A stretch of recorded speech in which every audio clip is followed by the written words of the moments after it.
Good evening, everyone. Welcome to session 10 of the Essence training series. And today we have with us Dr. S.K. Ghosh, who will be presenting us the lecture, the third lecture in concrete, and he will be taking us through design of beams and one-way slabs, the shear design aspect of it. And with that, I will transfer the mic to Dr. S.K. Ghosh. Thank you, Bodhi. Good evening, everybody. It's hard to believe it's already session 10, and this is the third session on concrete, as Bodhi pointed out. We will talk about the shear design of beams and one-way slabs today.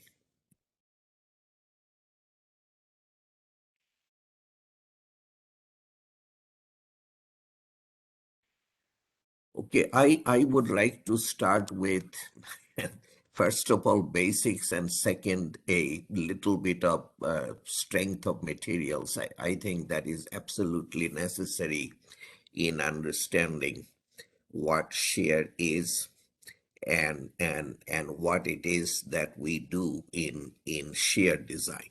Okay, so to start with, we are showing a beam that is made of two segments, the upper and the lower, which are glued together at this interface. If the glue is strong, then the beam bends like one beam as shown in the first picture. Okay, you wouldn't even know that the glue is there. However, if the glue is weak, then there will be slippage of the upper portion with respect to the lower portion along that interface, and the bend configuration of the beam will be as shown in the second picture. So when the beam bends like a one-piece beam, a normal beam, the glue must be applying shear stresses as shown in this picture on the upper portion, shear stresses that are trying to shorten or bring the upper portion back in, and shear stresses on the lower portion as, as shown by the arrows, which are trying to drag the lower portion out. Okay. Now, we can always imagine that any beam that we are dealing with is made of several horizontal layers, actually an infinite number of horizontal layers. And since a beam typically bends like this without any slippage between the layers, we must have these horizontal shear stresses acting between layers. So that's the point to the whole thing. You can intuitively see and understand the presence of these horizontal shear stresses. Okay.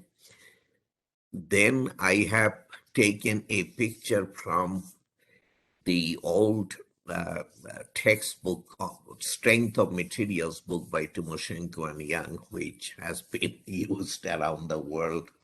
And I would actually like to read a little bit out of my old copy, which I looked up in preparation for this course. Okay. We begin with the simplest case of a beam of rectangular cross section and assume that V sub x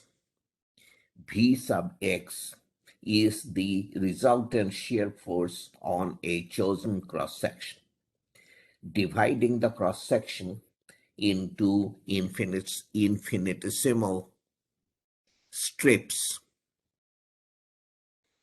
parallel to the z-axis.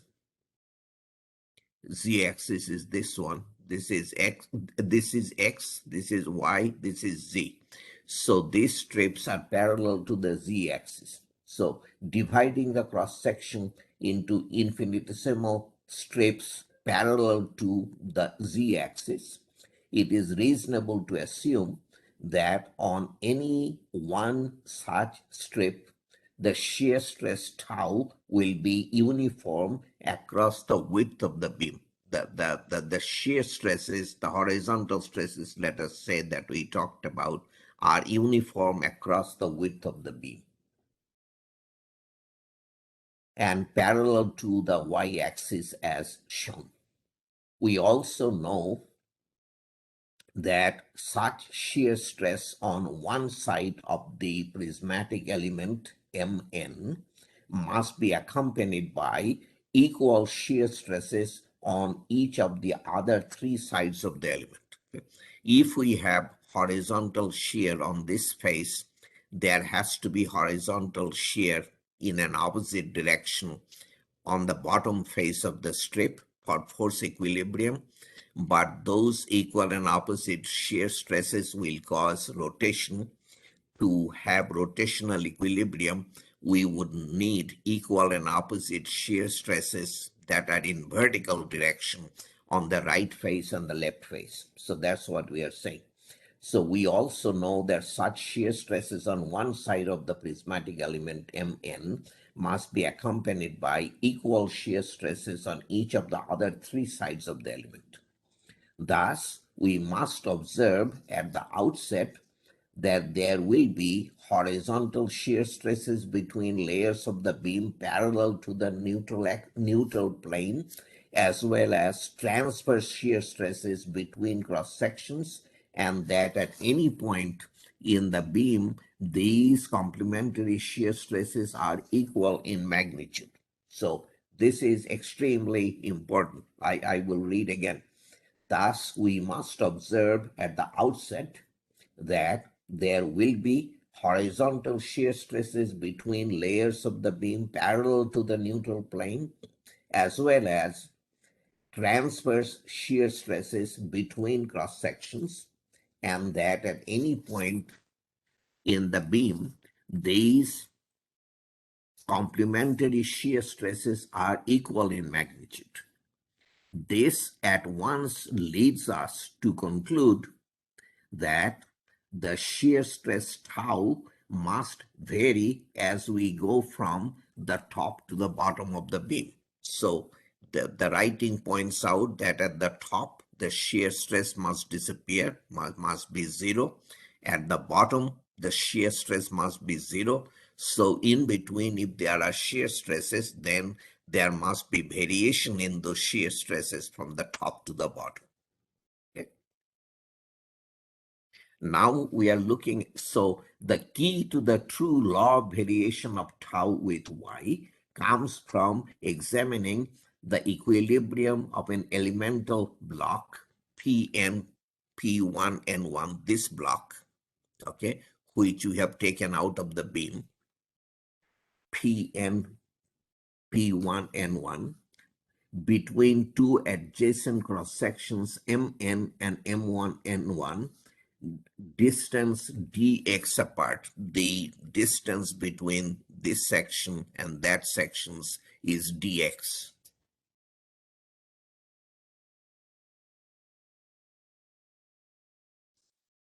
Okay, let me, okay, I don't want to read anymore. So you understand that we have taken this element outside of the beam on the left. So at this section, Mn, the bending moment is M. At this section, M1, N1, the bending moment is D plus Dm. The bending moment has changed a little bit. Okay. The stresses due to bending are sigma. On the left face, it is sigma. On the right face, where the moment is D plus Dm, it is sigma plus D sigma. The stress has increased a little bit. Okay. And the horizontal stresses are kept in equilibrium by the shear stress, horizontal shear stress acting on the top of the element. Okay. So that is our picture. This is the this picture is not the same as that on the next picture, we are drawing the section MN. Okay, so we are drawing this section. At a depth y from the neutral axis, sigma dA, this is an elemental area, sigma dA is sigma, the bending stress is m over I times y. You need to know that from basic strength of materials. So sigma dA is my over I times dA. So sum of the normal forces over Pn over this entire area would be from integration from y1 to c1 is the uh, distance to the end. C1 was shown in the previous picture. So this is C1 from neutral axis to the bottom. That is C2 from neutral axis to the top. So the sum of the normal forces over Pn, this hatched portion, is integration from y1 to c1 of my over I dA, this expression. Now we go to the other section, m1, n1, where the bending moment has increased a little bit to m plus dm. The sigma dA is now m plus dm over I times y dA. So that sum of normal forces over Pn is the integration from y1 to c1 of this larger moment m plus dm by I times y dA. Okay? So, so for equilibrium of this elemental block, the horizontal force tau works over the distance dx, and the width of the beam is b. So the total shear is tau b dx is equal to the force on this face minus, no, the horizontal force which is to the left is the total normal force on this face, which is this integral, minus the total normal force on the left face, which is this integral. And when you take this away from that, you end up with this dm over I times y integrated from y1 to c1. So this is what we get from force equilibrium of that elemental block. That tells you that the tau is dm dx, then 1 over ib. Okay, I is here, b comes from the other side, and then the integral y1 to c1 of y dA. Okay, we have taken dm out. Dm does not vary with height. So tau is dm dx, 1 over ib times this integral. Dm dx is actually shear. Shear is the first differential of the moment. I do not know that. We need to get back to that. This again is basic strength of materials. So, so we get V over, so tau is equal to V over IB times this integral, y1 to c1, y dA. This integral is denoted by Q, and that gives us the very familiar expression, tau is equal to VQ over IB. Tau is the shear stress at a distance from the neutral axis. Okay, in this case, the distance is y1.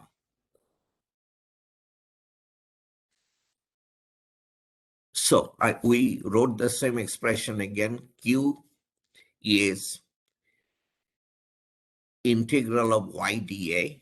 Y is the distance of this elemental area from the neutral axis. Okay, dA is the elemental area. we integrate that over the hatched portion of the section from Y1 to C1 is the distance to the bottom. So dA is the width B times dy, the incremental depth of the elemental area. Okay. So we can take the B out of the integral. That doesn't vary with depth. Integral y dy from y1 to h2. So y integral of y is y squared by 2. We take it from the limits of y1 to h2, and that gives us this. So the q that we are looking for in our particular case is b by 2 times h squared by 4 minus y1 squared. Okay. So so tau is given by this expression. So at the top and the bottom of the beam, where y1 is plus h over 2 or minus h over 2, tau disappears as it should. Okay. So when y1 is h over 2 plus or minus, doesn't make any difference, tau comes out to 0. So at the top and the bottom of the beam, there is no horizontal shear stress, as we all know. At the neutral axis, where y1 is equal to 0, tau is given by this expression, and it comes out to, so tau at the neutral axis is b over 2, I is bh cubed by 12, and h squared by 4, y1 is 0. Are you with me? So b over 2 remains. I is bh cubed by 12. We have written it out. H squared by 4, y1 is 0. So at the neutral axis, tau is 3 over 2. 12 over 8 is 3 over 2. V over BH. V over BH is average shear stress over the entire section. So the maximum shear at the neutral axis is 1.5 times the average shear. So quite a few important conclusions. The horizontal shear at any level is BQ over IB, the expression that we all know. We kind of derived it from first principles. At the top and the bottom of the beam, shear stress is 0. At the neutral axis, the shear stress is the maximum, and it is equal to 1.5 times the average shear stress. Okay? So this is kind of the overall picture. The total depth of the beam is h. At the section that we are looking at, the shear is V. The average shear stress over the section is B over BH. This shear is horizontal as well as vertical, as you know. And then at the neutral axis, the maximum shear is 1.5 times V over BH, the average shear. Okay? So those are very basic things that we need to keep in mind in shear design.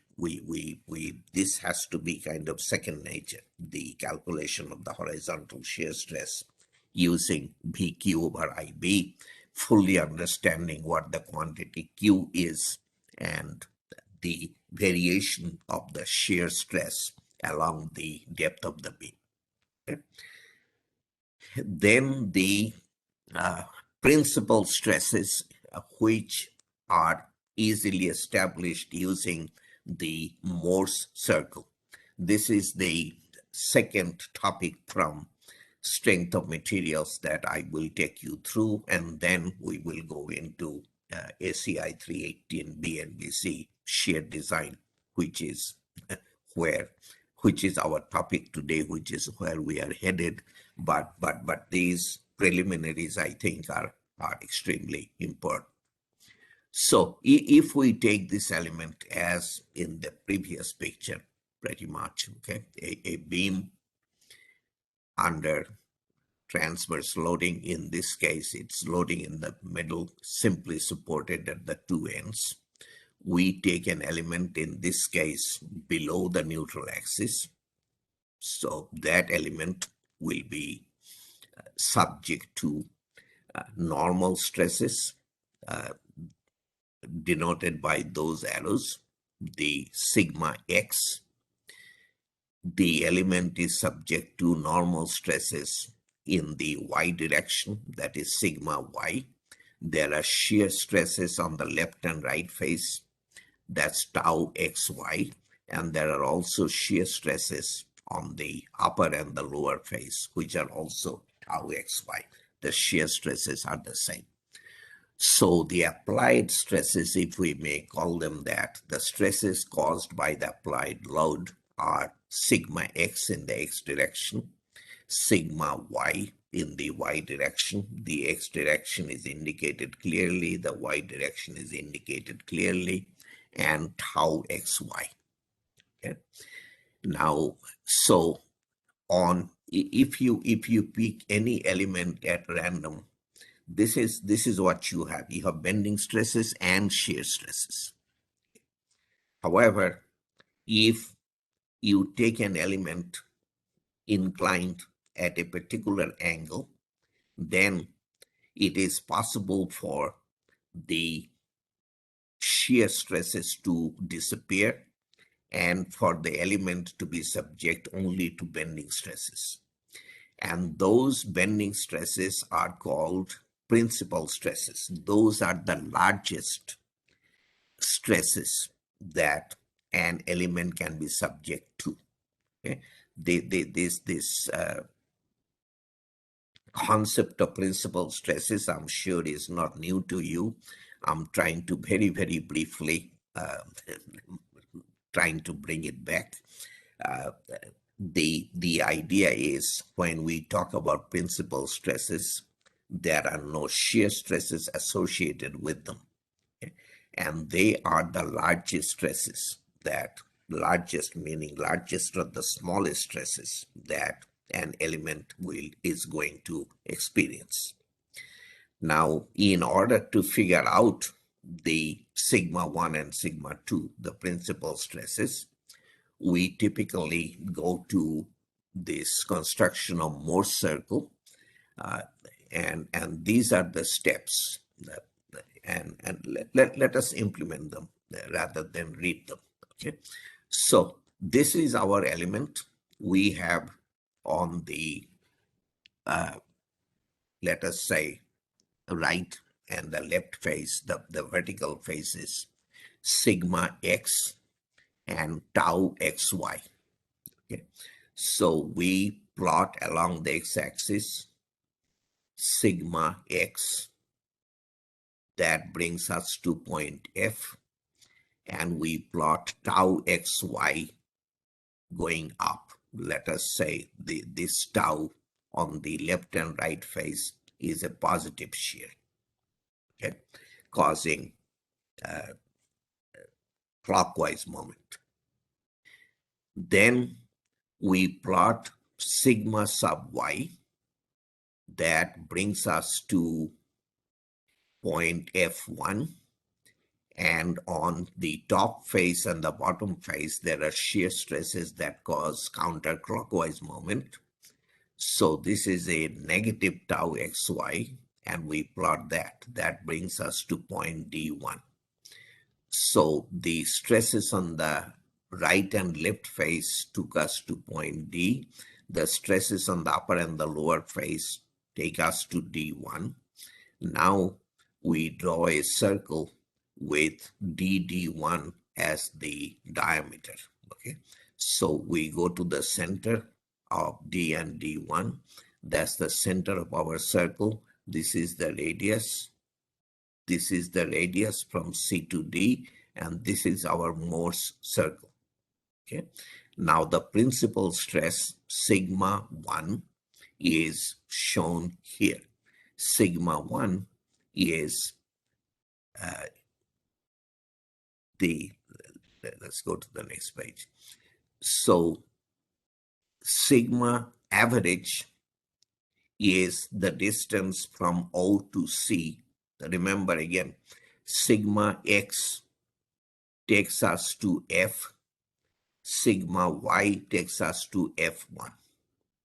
The average of sigma x and sigma y will take us to the point C, and the distance OC is sigma x plus sigma y by 2, the average of the two. Just from the figure. Okay? The radius R is the, so this distance CF is sigma x minus sigma y. Sigma x minus sigma y is the distance FF1 divided by 2. So this is sigma x minus sigma y divided by 2, and the vertical distance, and the vertical distance is tau xy. So the radius is square root of this distance squared and that distance squared, which is equal to this. And this angle, the tan of this angle, is as shown here.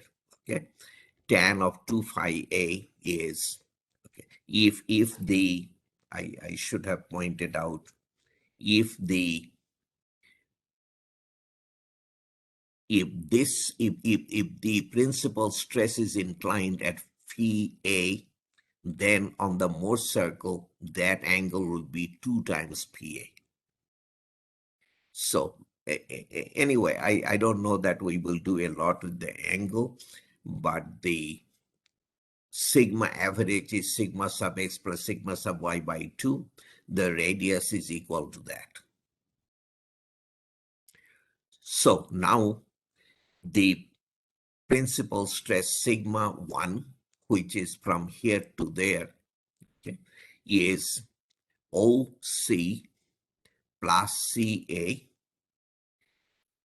OC is sigma average, and CA is the radius of the circle, which is equal to that.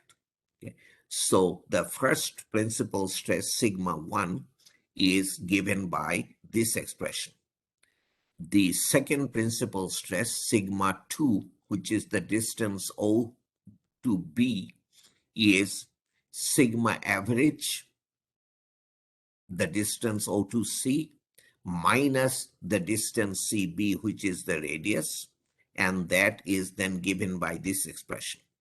So if we know sigma x, sigma y, tau xy, then we are in a position to figure out the principal stresses sigma 1 and sigma 2, which are not associated with any shear.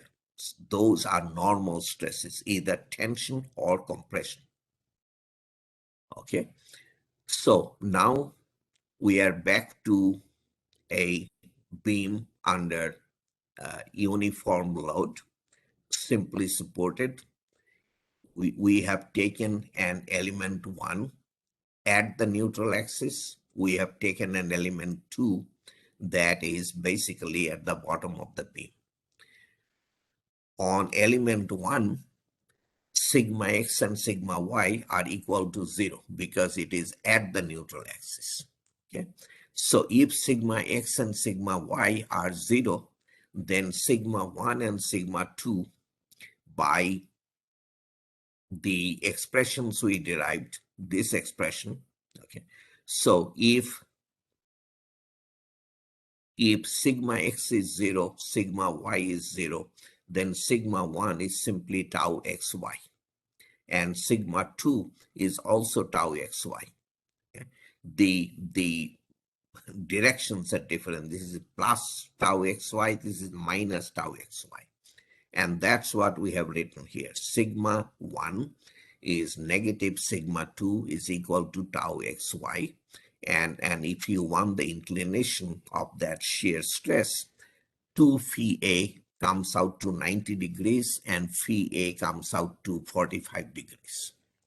On element 2, which is at the bottom, the sigma y is 0. Okay, at the bottom there is no normal stress acting down. So sigma 1 comes out to this, sigma 2 comes out to this, and the angle comes out to this. Okay? So this is the difference between element 1 and element 2. We are definitely in a position to plot the sigma 1 and sigma 2 along the span of the beam. Okay, element 1, element 2, same beam. On element 1, we have only shear stresses, no bending stresses. That gives us principal stresses as shown in the picture. Okay, on those inclined faces, we have tension equal to the shear. On those inclined uh, faces, we have compression also equal to the shear. On this element, we have bending stresses and shear stresses that will give us principal stresses as shown in the second picture, inclined at some angle, okay, not 45 degrees, some angle lower than 45 degrees. Now, if we plot sigma 1 along the length of the beam, we will get the lines that are solid lines in the picture. And if we plot sigma sub 2, the compression stresses along the length of the beam, we will get the dotted lines. So we have plotted trajectories of tension stresses in solid lines, and we have plotted trajectories of compressive stresses by the dotted lines. For any beam, we are in a position to do this. Not that we typically do this, but this is very, very important from from shear design point of view, because the point, the central point why I went through so much strength of materials is that, remember, the very first thing, one of the first things I told you is concrete is reasonably strong in compression, but concrete is weak in tension. It cannot carry much tension. And we are seeing significant tensile stresses as indicated by the solid lines. Okay, the these tensile stresses quite often, actually, unless you are here someplace, these stresses are inclined. These are inclined tensile stresses, not parallel to the neutral axis as we typically visualize. And these inclined tensile stresses will cause cracks perpendicular to the tension. So unless we have reinforcement trying to minimize those cracks or contain those cracks, we will be in trouble. Okay?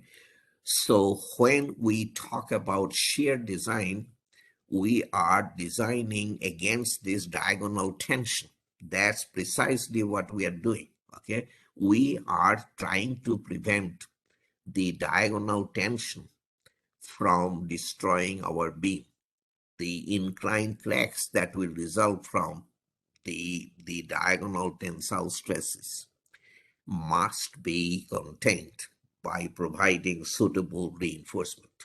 So that's what shear design of concrete beams is all about. I want you to understand it. I want you to retain it for all time to come, and that will stand you in good stead. In direct shear, concrete is pretty strong, and it is very, very seldom. There are applications where we design concrete against direct shear, but those are very rare. So when we talk about shear design, we are talking about design against resistance to diagonal tension. So, in summary, resisting shear in concrete is resisting diagonal tension in concrete.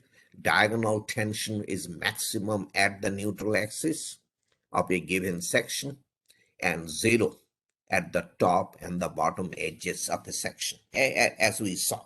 Okay, the shear stress is maximum at the neutral axis, so is diagonal tension.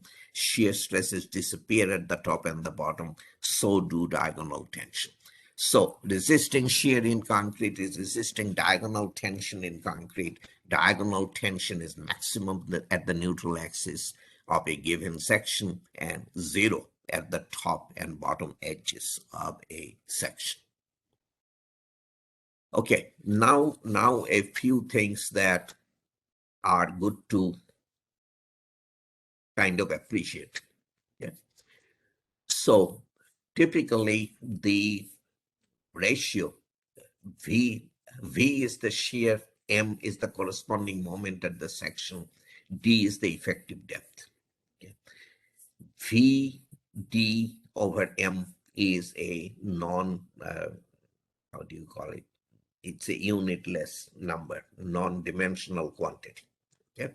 VD over M. And VD over M tells you about how a beam is going to behave. At least there are some indications as to how it will behave if you look at the VD over M ratio.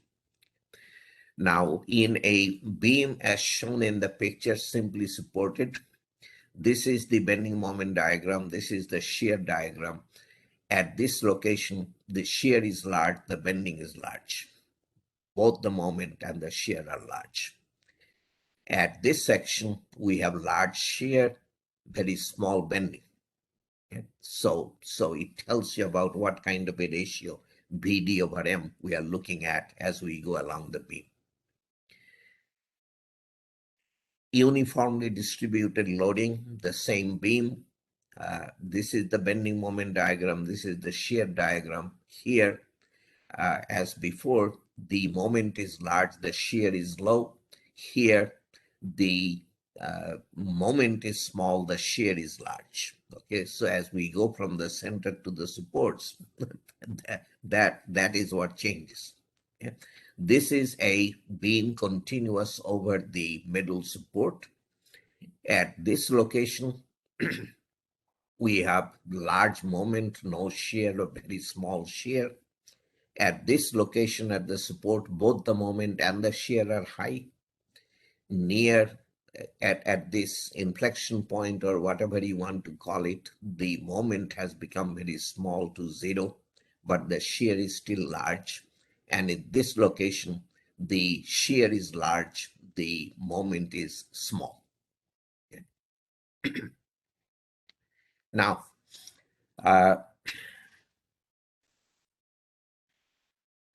we are looking at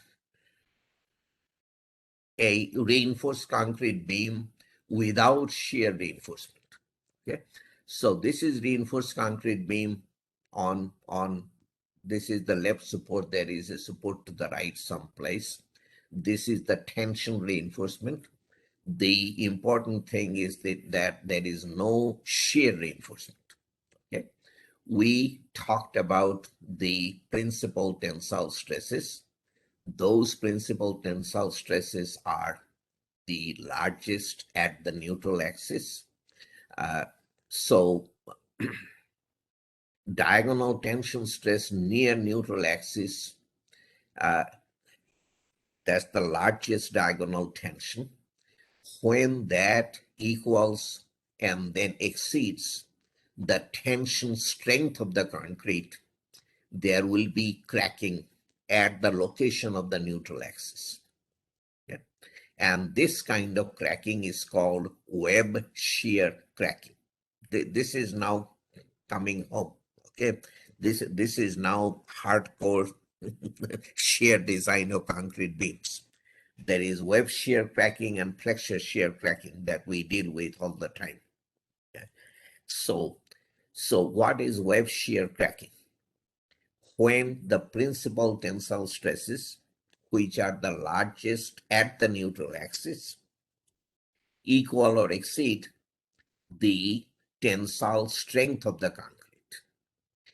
That tensile strength, it has been established by many tests, experimental tests, is between 1/4 and 40% of square root of f sub c prime in SI metric units. Okay, 0.25 to zero point 0.4 square root of f sub c prime. We take it as 0.29 square root of f sub c prime. So the shear at cracking V sub CR, shear corresponding to this flexure, corresponding to this web shear cracking, that's what we are calling V sub CR. V sub, okay, the stress at flexure shear cracking is lowercase v sub CR. That is uppercase V sub CR, the force that causes web shear cracking, the shear force that causes web shear cracking, divided by BD. B is the width of the beam, D is the effective depth. So that is, we take it equal to 29% of square root of f sub c prime. This is between 25 and 40. We are taking it 29%. So the expression for web shear cracking stress is 29% of square root of f sub c prime.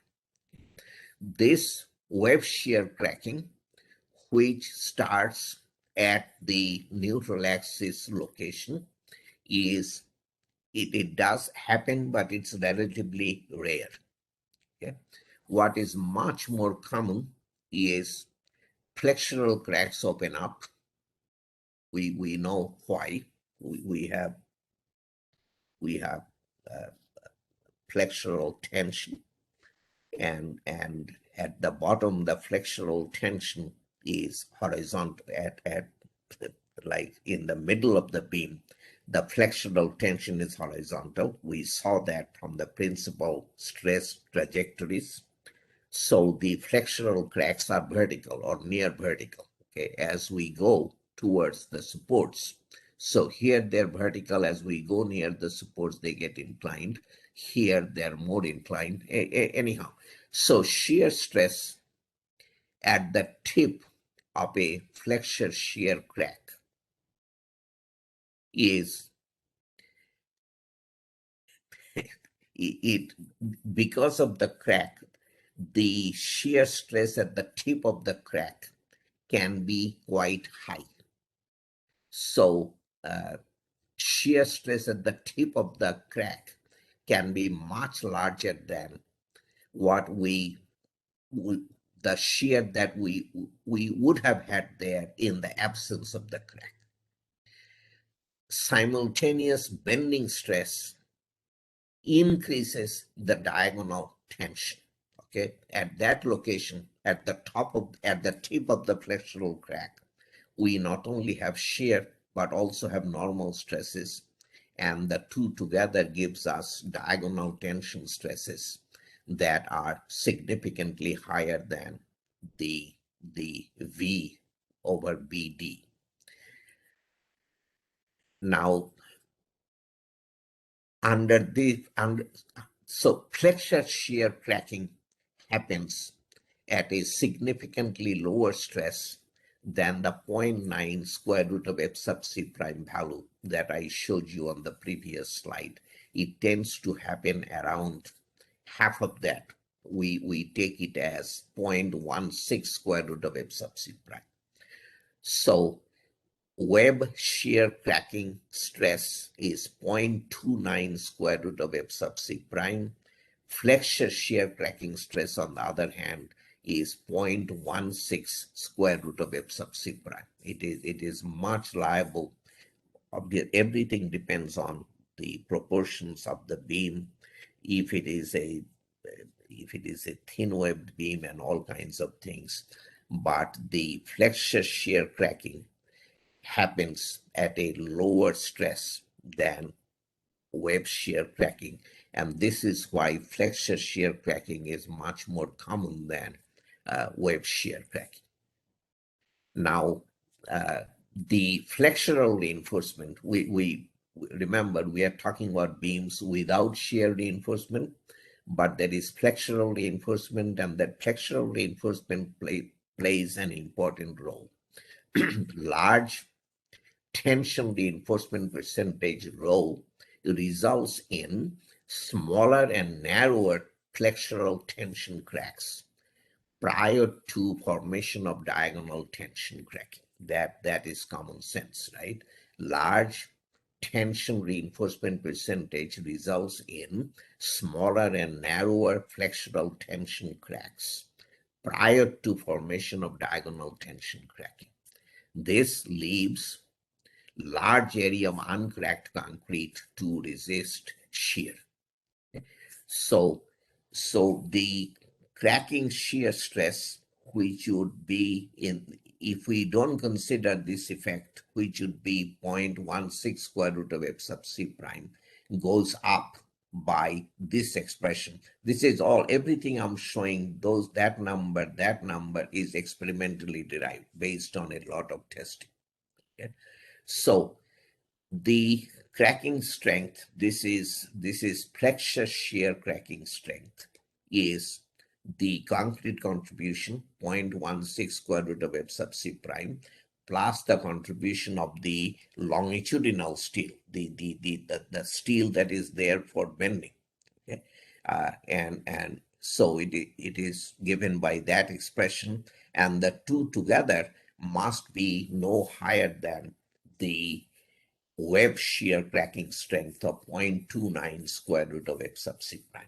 The web shear cracking strength, for obvious reasons, is not helped by the longitudinal reinforcement that is at the neutral axis. It has nothing to do with the longitudinal reinforcement. So, simplified expression for web shear, not web shear, for flexure shear cracking strength. So this is 0.16. We take it as 0.17 and forget about rho. That is just a simplification. You don't have to do this, but that is done fairly often.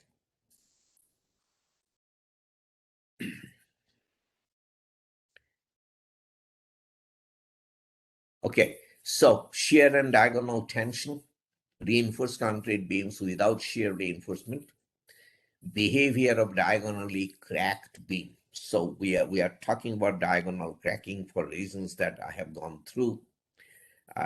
Once a diagonal crack forms, two things can happen.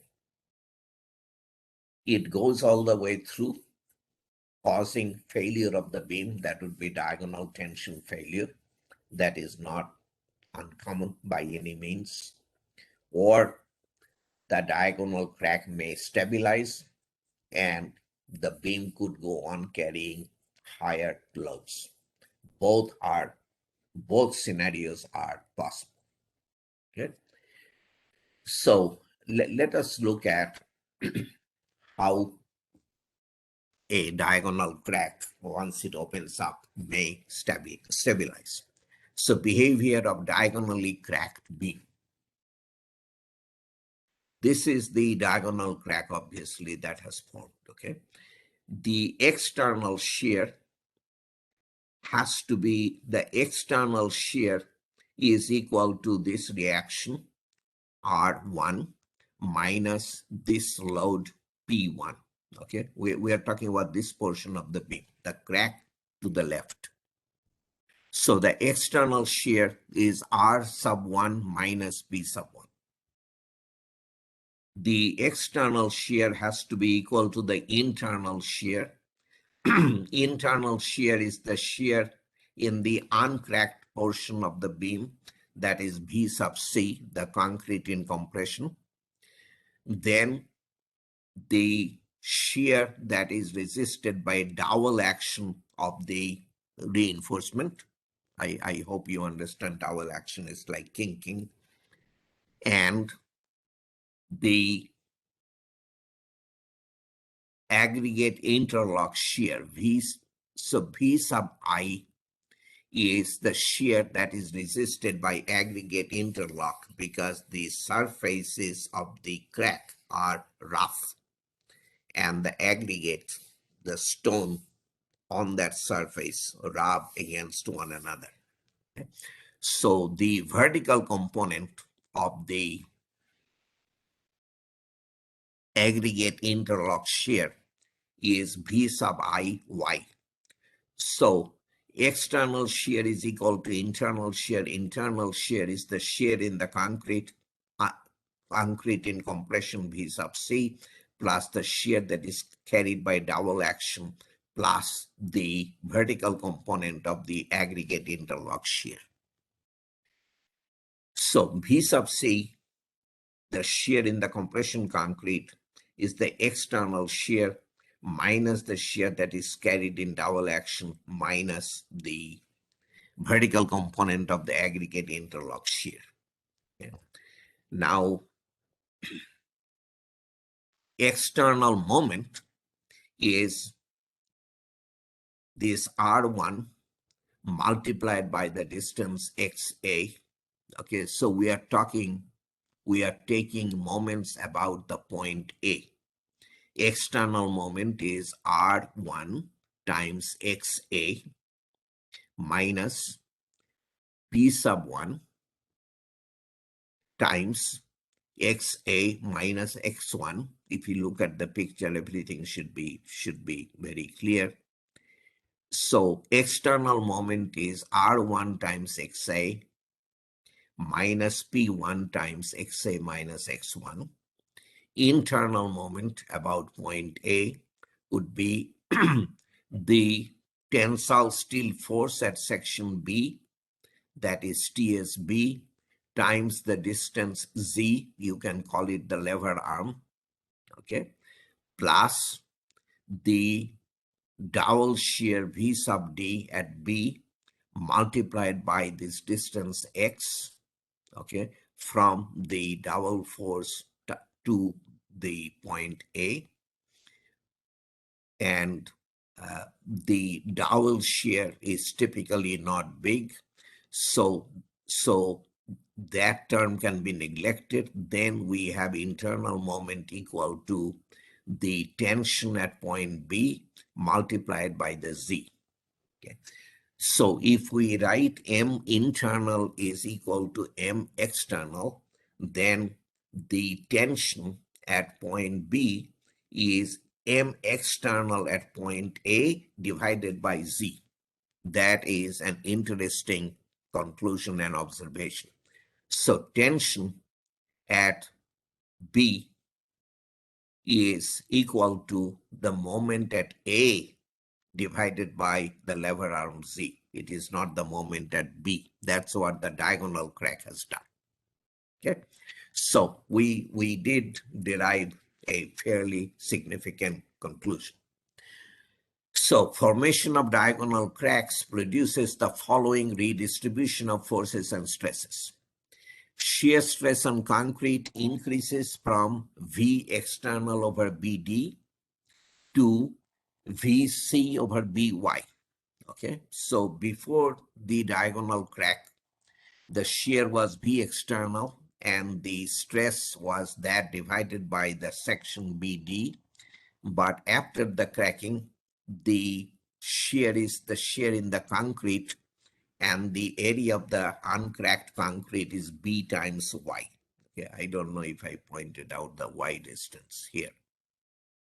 Okay, so shear stress on concrete increases from flexural compression C sub C acts over BY, the uncracked concrete section, rather than B times KD, which it would normally do before the diagonal crack opens up. And tension in steel at B is caused by bending moment at A. These are all quite important. Shear stress on concrete increases from B external over BD to B sub C over BY. Flexural compression acts over By rather than B times Kd, and tension in steel at B is caused by bending moment at A. If both materials can resist the increased stresses, equilibrium re-establishes itself. So the opening of a diagonal crack does not have to be the end of the beam. That is the message. Okay. Now we come to shear and diagonal tension reinforced concrete beams with shear reinforcement. Okay. That is the shear reinforcement, as you see in the picture. The same diagonal crack, same uh, uncracked concrete section. This is the aggregate interlock force. This is the shear carried by dowel action and so forth. So shear resistance mechanism consists of V sub C, shear resisted by the concrete as before. V sub S, shear resisted by the stirrups, that is new. V sub D, shear resisted by dowel action of flexural reinforcement. And V sub IY, shear resisted by aggregate interlocking along inclined crack. Now V external is V sub C, the shear carried by the resisted by the uncracked concrete, plus V sub S, shear resisted by the vertical shear reinforcement, shear resisted by dowel action, V sub Y, the vertical component of the aggregate interlock shear. Okay. The shear resisted by the vertical shear reinforcement is, if we take one of those stirrups, total cross-sectional area A sub B, if there are two legs, that will be the area of the two legs. So A sub B multiplied by F sub YT, the yield strength of the reinforcement in this stirrup. Okay? And we will sum over however many stirrups are crossed by that crack. So we will take the force, the tension in each stirrup, which will be A sub B F sub YT, and we'll multiply by the number of stirrups that are crossed by the diagonal crack. And that number we are taking equal to X, the horizontal extent of the diagonal crack, divided by the spacing of the stirrups, X over S.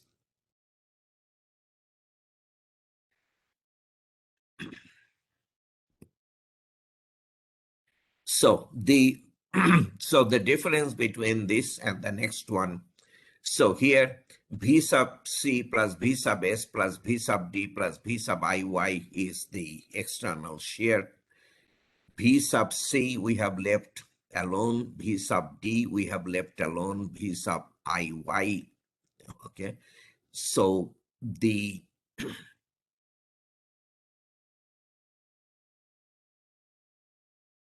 three components together, the three components of shear resistance, the only thing we left out are the stirrups.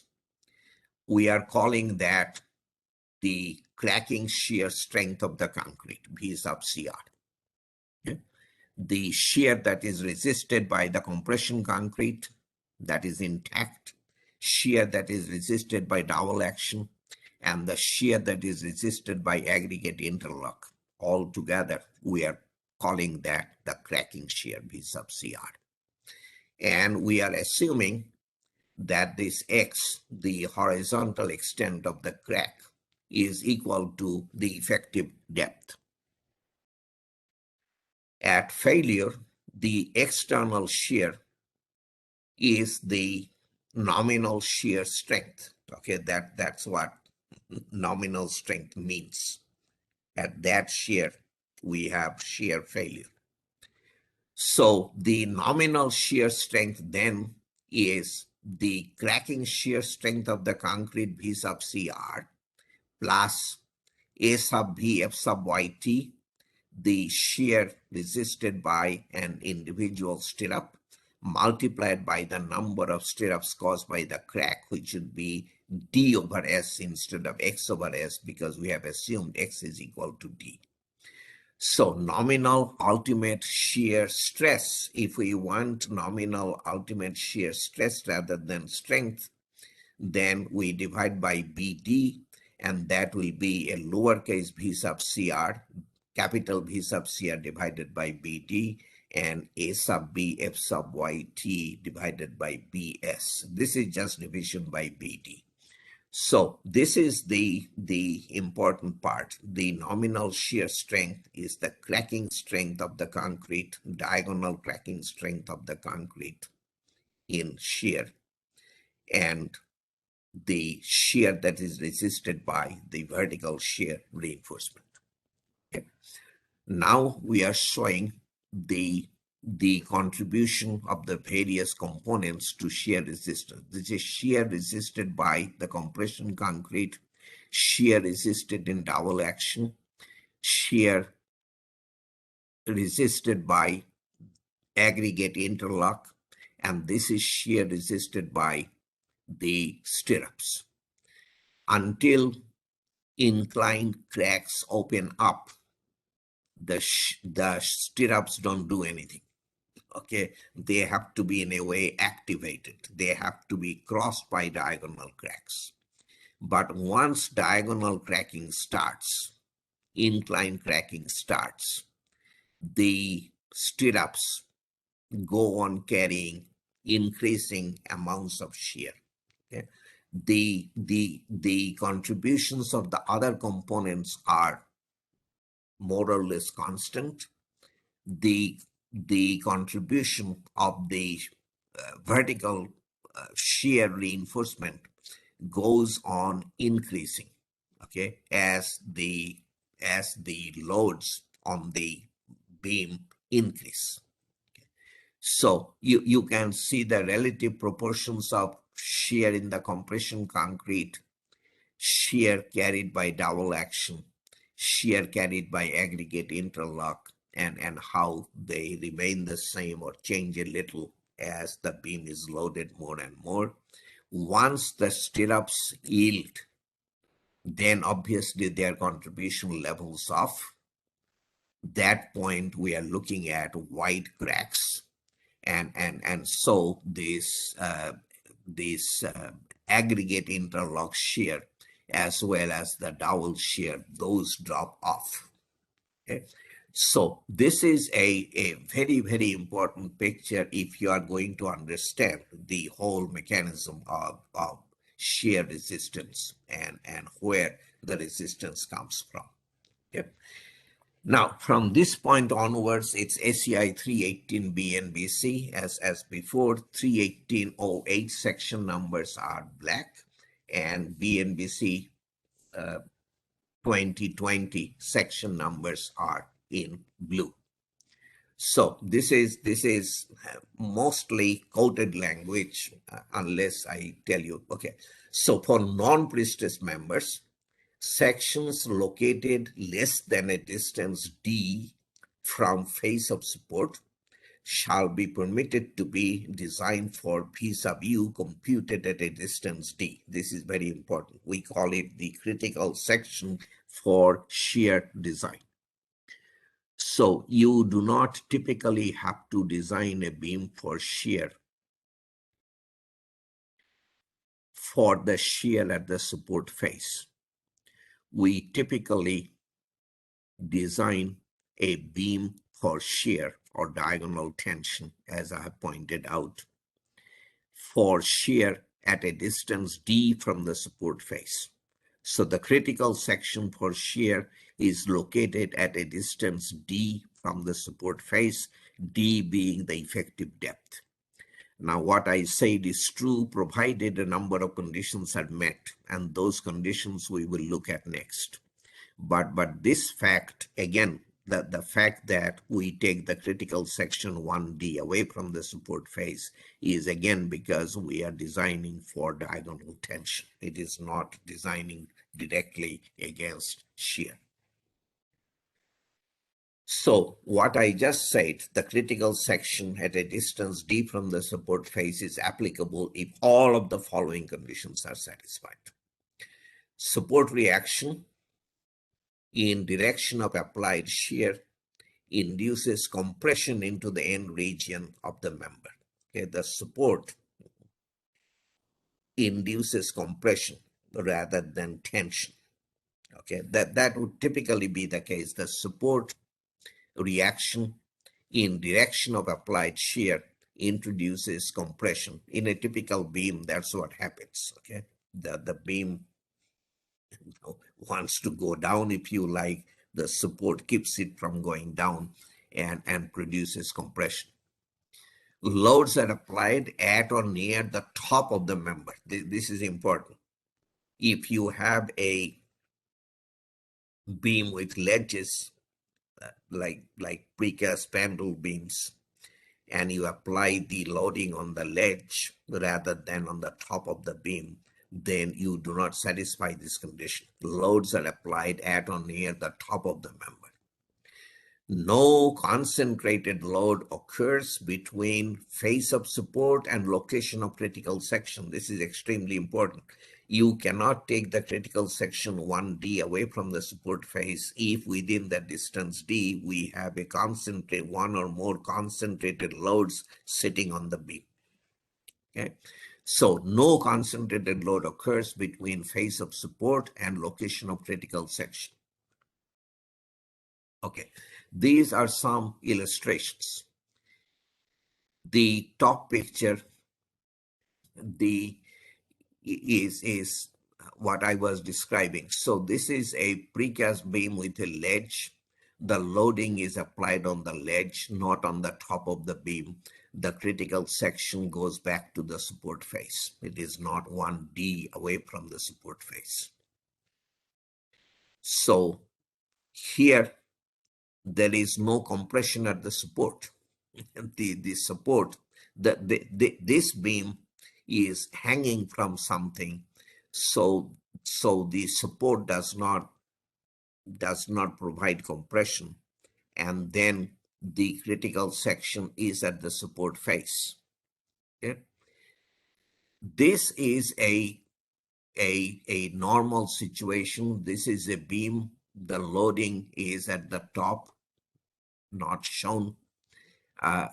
The critical section and the support provides compression, and the critical section is 1D away from the support face. Same thing here. Okay, it's a beam column joint. There is compression at the support. The loading is at the top. The critical section is 1D away from the support face. Here, a concentrated load sits close to the support, so the critical section is at the support face, not at 1D away from the support face. Okay. Now, design for shear. This is as we discussed at the first concrete session.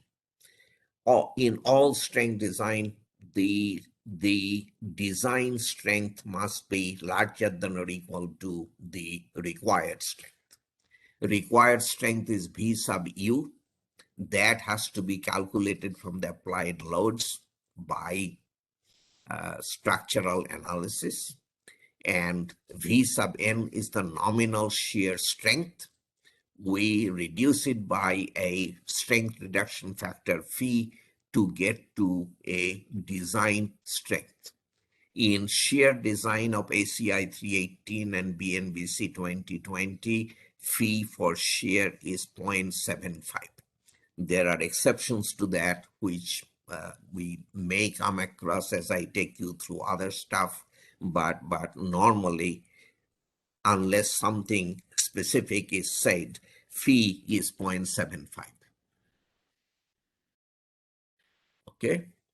Now the nominal shear, so required shear strength V sub U has to be larger than or equal, has to be smaller than or equal to the design shear strength phi times V sub N. Required shear strength has to do with structural analysis, applied load, and the structure. V sub n is something we will calculate from the given section. Phi is specified to be 0.75. V sub n, nominal shear strength, where does it come from? Part of it is contributed by the concrete, V sub c, and part by the shear reinforcement, V sub s. This V sub c is what we were calling V sub cr previously when we were talking about mechanisms. Okay, this is not just the shear in the compression concrete, just so that you understand. There is a little bit of a switch in notation. Okay. So V sub n is contributed partly by concrete, partly by the shear reinforcement. And the concrete contribution may have those other multiple parts, may have double shear in it, may have aggregate interlock shear in it. That's totally fine. V sub c is shear strength provided by concrete, calculated in accordance with section such and such. V sub s is shear strength provided by reinforcement, and we will look at the calculation. Okay. In determining V sub n, the effect of any openings in members shall be considered. Okay. This is an important statement, but going into that will be time consuming. So I have confined myself to giving you 4 references, all of which are quite good in telling you how you may approach that problem of openings in your member when you are calculating shear strength. And I will leave it at that. In determining V sub c, the concrete contribution to shear strength, whenever applicable, effects of axial tension due to creep and shrinkage in restrained members shall be considered. That will take away from shear strength. Any tension takes away. And effects of inclined flexural compression in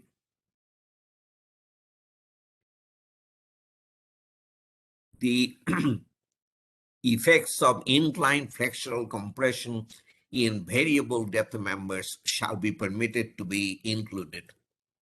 Any compression will improve V sub c, and we are saying that if there is actual compression, as there will be in inclined members, that shall be permitted to be included. You don't have to include it, but you are allowed to include it.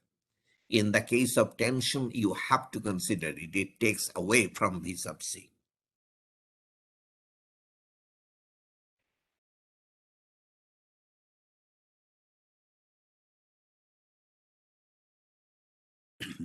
Now, something that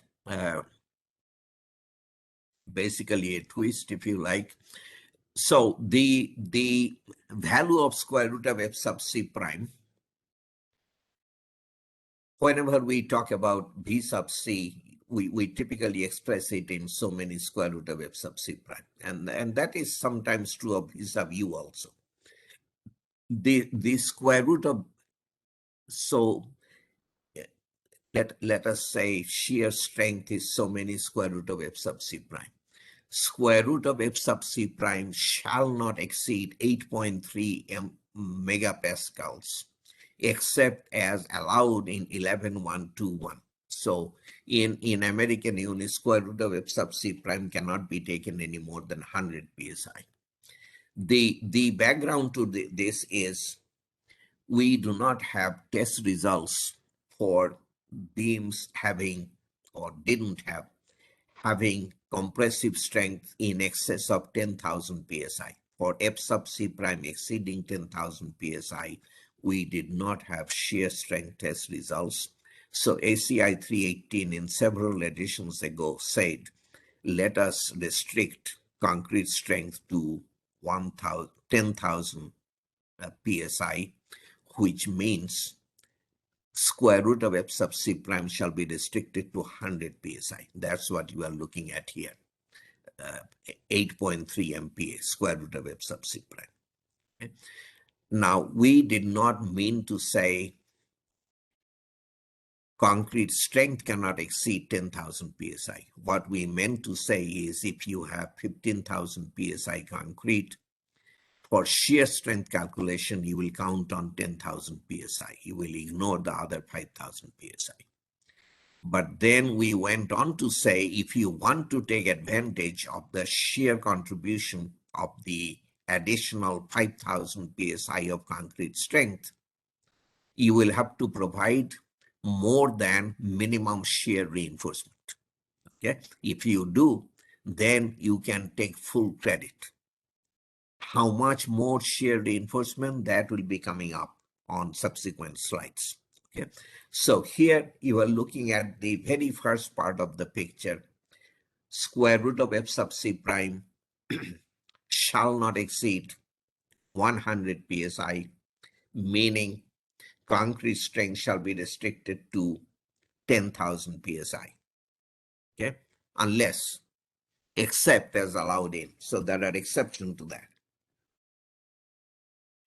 So this is the background that I probably already gave you. Because of a lack of test data and practical experience, with concretes having compressive strength greater than 70 MPa, that would be 10,000 psi, the 1989 edition of the code imposed a maximum value of 8.3 MPa on square root of F sub C prime for use in the calculation of shear strength of concrete beams, joists, and slabs. Exceptions to this limit were permitted. Now, values of square root of F sub C prime greater than 8.3 MPa shall be permitted in computing V sub C for reinforced concrete beams and concrete joist construction, having minimum web reinforcement in accordance with 11463. So if you want to take advantage of the shear contribution of additional concrete strength in excess of 10,000 psi, you will have to provide web reinforcement in accordance with 11463. Okay, before we go there, this is okay. So based on the test results, an increase in the minimum amount of transverse reinforcement is required for high strength concrete. Based on test results, an increase in the minimum amount of transverse reinforcement is required for high strength concrete. In ACI 31889 through 99, increase in minimum amount of shear reinforcement was sudden. 31802, increase became gradual. Okay, let me go there. I'll come back. I have a figure. Oh, what happened to the second?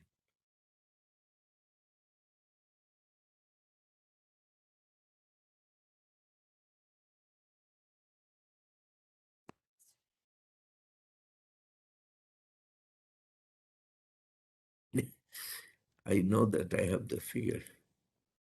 Give me 1 second.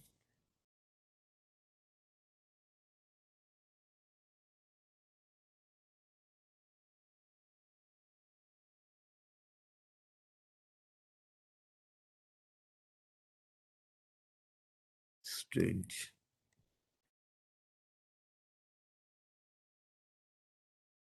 Yeah, this is what I'm looking for. So because of the yeah. Anyway, so in where we started is this 70 MPa is 10,000 psi. So we this is the shear reinforcement. We provided minimum. We provided, or we had to provide, minimum shear reinforcement anyway.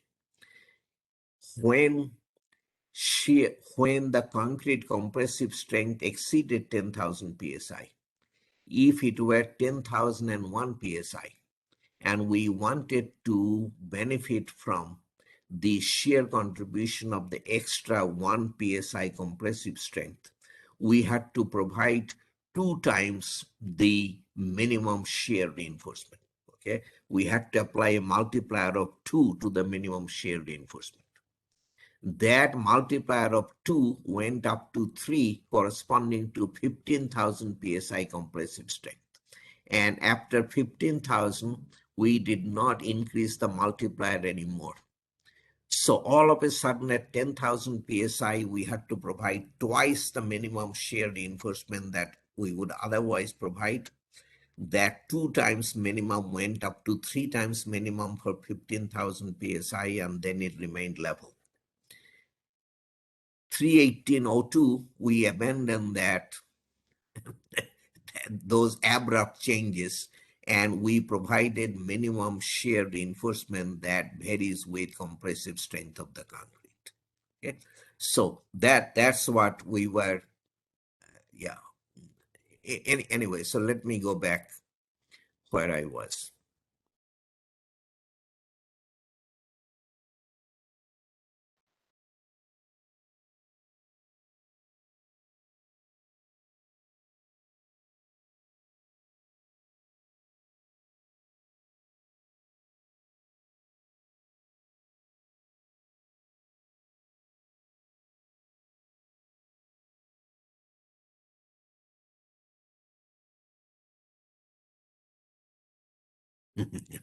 Should have marked the.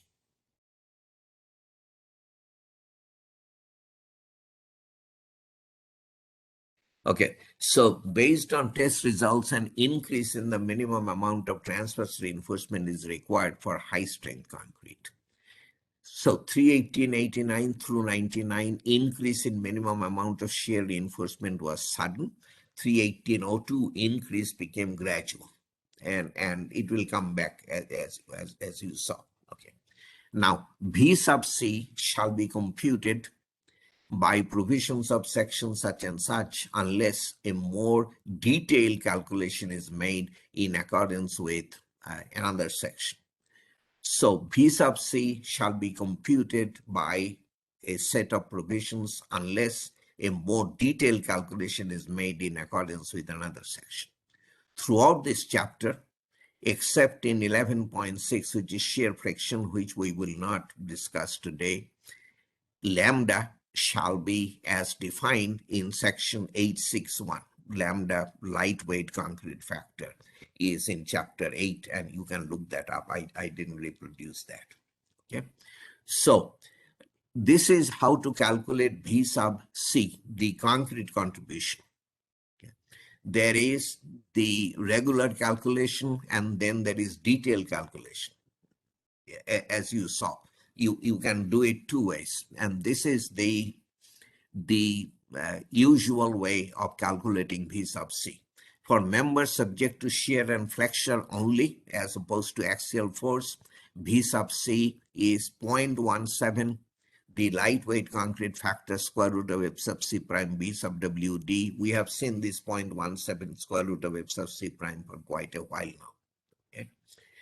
So that was flexure and shear only, no axial force. For members subject to axial compression, this term is added. N sub U divided by A sub G. N sub U is the compression, factored compression. A sub G is the gross cross-sectional area. And this, if you want this expression, then the N sub U over A sub G has to be in MPa. So the first equation is shear and flexure only. This is axial compression. Look at this. So in this simplified calculation or regular calculation, for members subject to significant axial tension, V sub C shall be taken as 0 unless a more detailed analysis is made using section such and such. V sub C, now comes the more complicated calculation. V sub C shall be permitted to be calculated by the more detailed calculation 11, well, 221 through 223, more detailed calculation. This I'll skip. I'll let you read. I don't have a lot of, yeah, this can be used. Uh, anyway, I don't want to spend time on the detailed expressions. I think they are understandable if you read them.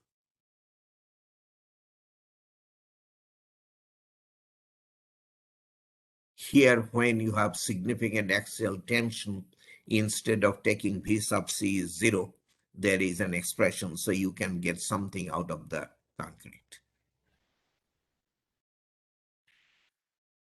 So there is regular calculation, there is detailed calculation of V sub C. That detailed I skipped to save a little bit of time. For circular members, effective shear area, this is important. If you have, well, how common it is to have circular beams, I don't know. But anyway, for circular members, effective shear area is taken as the product of the diameter and the effective depth of the concrete section. So diameter and effective depth. Effective depth D can be taken as 80% of the diameter of the section. This is kind of interesting. So diameter times 80% of the diameter. That would be your effective section.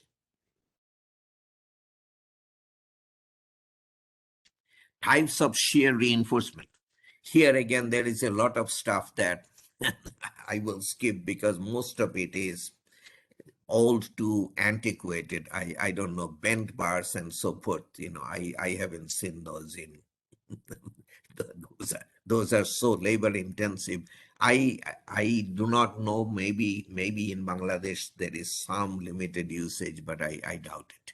So the following are permitted as shear reinforcement: stirrups perpendicular to axis of member, by far the most common. Welded wire reinforcement, what we used to call welded wire fabric, with wires located perpendicular to axis of member. Okay. Welded wire reinforcement with wires located perpendicular to axis of member. I do not know if this usage is common in Bangladesh. Here it is not uncommon. The advantage is, the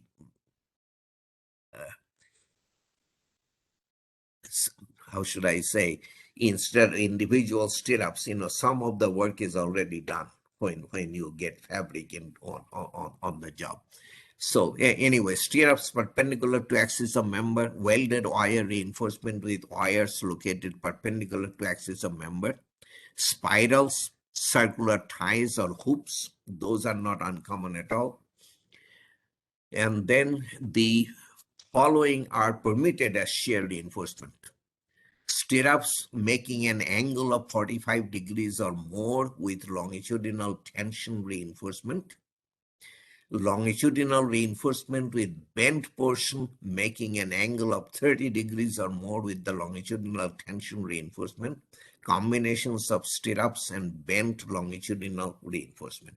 Yeah, some of this stuff I don't want to spend time discussing. Okay, this is extremely important. So F sub YT, the yield strength of shear reinforcement, is limited to 420 MPa. Please keep that in mind. Okay, limited to. If you use higher strength reinforcement in shear calculations, you cannot use F sub YT in excess of 420 MPa. If it is welded deformed wire reinforcement, then yield strength is restricted to 550 MPa. These are the various types of shear reinforcement: stirrups, welded wire fabric, inclined stirrups, as it says, more than 45-degree angle. So those are the inclined stirrups. Longitudinal bent bars. This is the tension bar bent up and then it becomes a compression bar. This used to be done long time ago. Combination of bend bars and stirrups, and then the spirals. Okay, so this is very common. Sorry, this is not uncommon. The that is not terribly uncommon, but these inclined things I think are not common. Stirrups and other bars or wires used as shear reinforcement shall extend to a distance d from extreme compression fiber and shall be developed at both ends. Okay, so this is not unimportant. Stirrups and other bars used as shear reinforcement shall extend to a distance d from extreme compression fiber and shall be developed. We will talk about development of web reinforcement tomorrow. It is important that the stirrups be developed. Minimum shear reinforcement. So after diagonal shear cracks are formed, additional deformation results in the growth of shear cracks, and it is resisted by shear reinforcement. This is very, very important to to get in your heart even. Okay, so this is how it always is. So after diagonal shear cracks are formed, additional deformation results in additional deformation will be if you keep on loading your beam, results in the growth of shear cracks, and it is resisted by shear reinforcement. Prior to 31808, minimum amount of transverse reinforcement was not a function of concrete compressive strength, as you saw. Anyway, minimum shear reinforcement is given by this expression. I said is given by, used to be given by. Okay, so ACI 31899, we are talking about 31808, remember, in BNBC 2020. So this is in the past. But as we said, prior to 31802, minimum reinforcement, minimum shear reinforcement did not depend on compressive strength. This was the expression. Experimental tests verified that the required amount of shear reinforcement should be increased with higher concrete strength to prevent sudden failure after inclined cracks were formed. This is extremely important. I will read it again. Maybe this is the fifth time, doesn't matter. Experimental results verified that the required amount of shear reinforcement should be increased with higher concrete strength to prevent sudden failure after inclined cracks are formed. So it is more reasonable that concrete compressive strength is included as a parameter in determination of minimum amount of shear reinforcement. So this is now the expression. It has square root of f sub c prime in it. This is a sub v minimum. The something close to the previous expression is now the lower bound. So since 31802, minimum amount of shear reinforcement is a function of concrete compressive strength. So A sub V minimum is given by this expression, except that it shall never be less than that, irrespective of concrete strength. Okay, this I showed you and described to you already, so there is nothing more. Minimum shear reinforcement shall be provided where, okay, this is another pretty important topic. So theoretically, if V sub u, the required shear strength, is less than phi times V sub c, the shear that concrete alone can carry, you should not need any shear reinforcement, right? If concrete alone can carry all the shear, if V sub u is less than phi times V sub c, then why would you provide shear reinforcement? Now, minimum shear reinforcement shall be provided where V sub u exceeds not phi times v sub c as you would expect, but 0.5 phi times v sub c. Okay. So please note that we provide minimum shear reinforcement as soon as v sub u exceeds 0.5 phi times v sub c, half the shear at which we would normally expect to provide shear reinforcement. Now, there are exceptions to this, except in members satisfying one or more of the following conditions. You do not have to provide shear reinforcement until the v sub u equals p times v sub c in members satisfying one or more of the following conditions. Footings and solid slabs. Okay, we do not provide shear reinforcement unless shear exceeds P times P sub C. Hollow core units. So these are members in which no shear reinforcement needs to be provided unless shear is phi times b sub c or more. No shear reinforcement at half of phi times b sub c. Footings and solid slabs, hollow core units with total untopped depth not greater than 315 millimeters, and hollow core units with V sub U is no greater than zero point 0.5 phi V sub CW. Okay, that that crept in. Anyway, this list, I don't have to dwell on every. So concrete joist construction as defined in 318. No shear reinforcement at phi times b sub c by 2.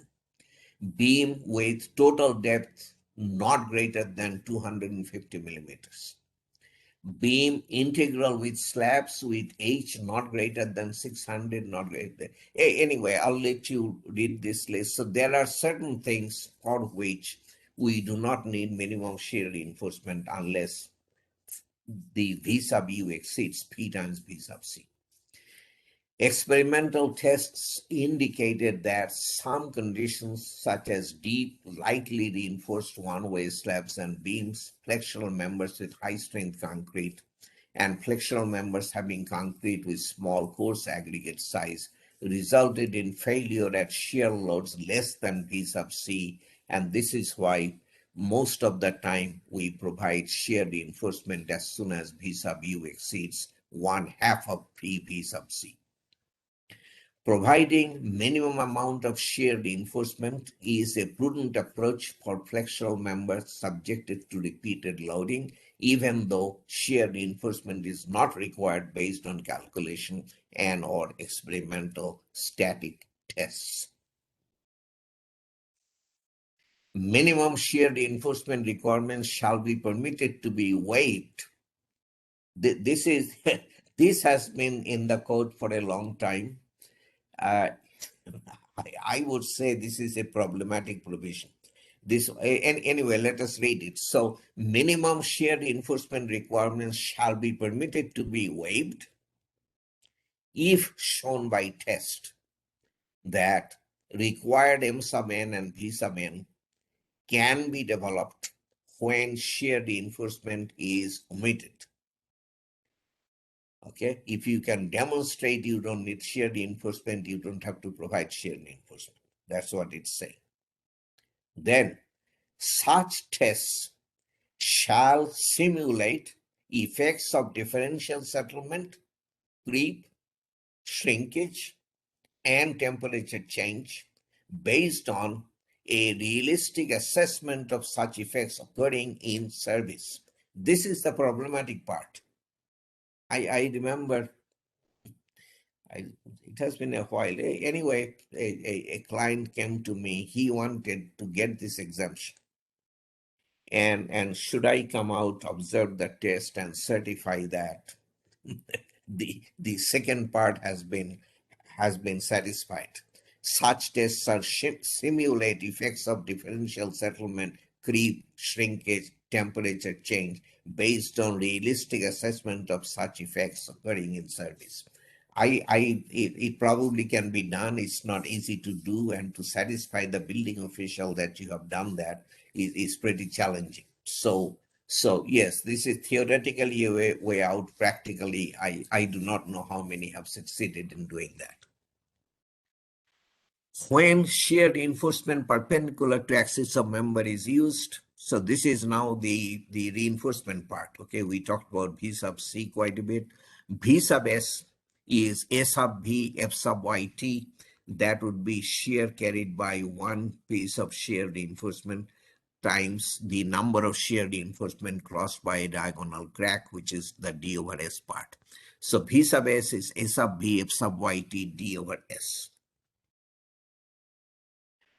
Where circular ties, hoops, or spirals are used as shear reinforcement, V sub S shall be computed using the equation that I showed, where D is defined in section such and such for circular members. Remember, 80% of the diameter.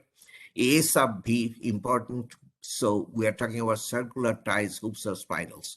A sub B shall be taken as 2 times the area of the bar in a circular tie, hoop, of spiral at a spacing S. S is measured, etc. S and F sub YT, I think, are clearly understood.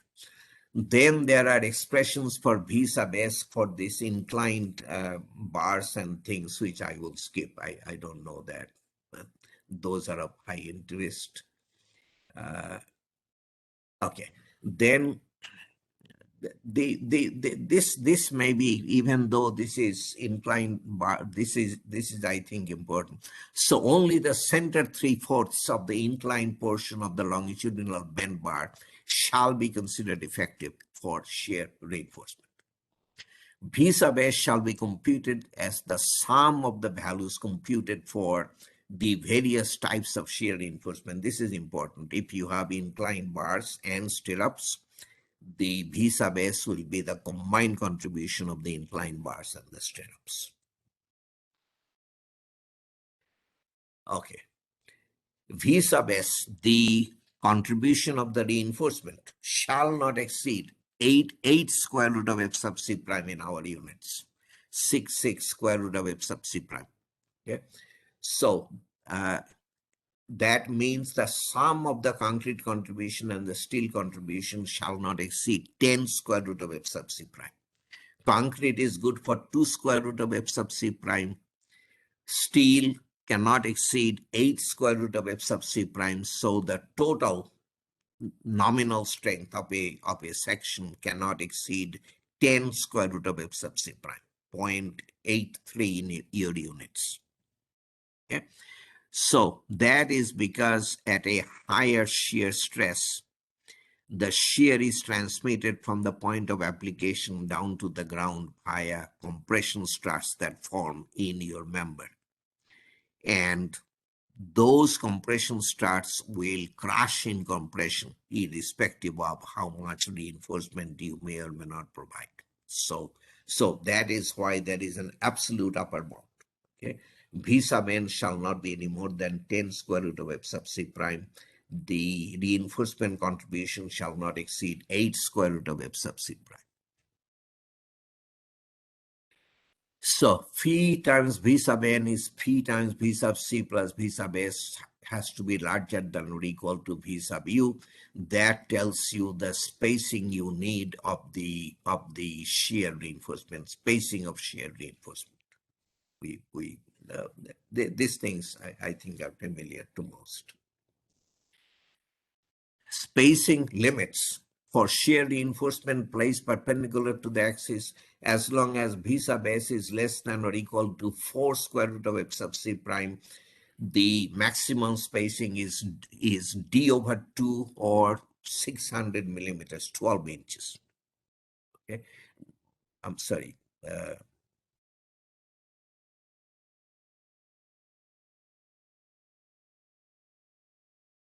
600 is 24 inches. Yeah, anyhow. So D over 2 or 600 millimeters. 24 And inches. say that again. 24 inches. Yeah. Yeah, okay. So as long as V sub S is less than or equal to 4 square root of F sub C prime, the maximum spacing is d over 2 or 24 inches.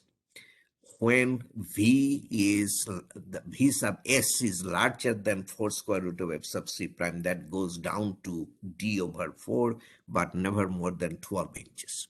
Okay, so maximum spacing.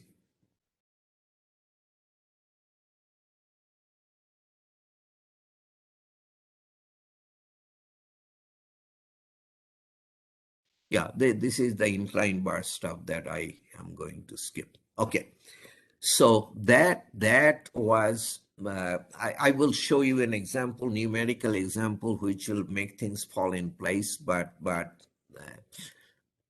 So I started from strength of materials, as you saw, trying to make the point that we are designing for diagonal tension, and then the concrete contribution to shear strength, the contribution of the shear reinforcement to shear strength. The concrete contribution has multiple parts: the shear in the compression concrete, the dowel shear, the aggregate interlock shear, uh, and all of that we kind of lump together in typical applications.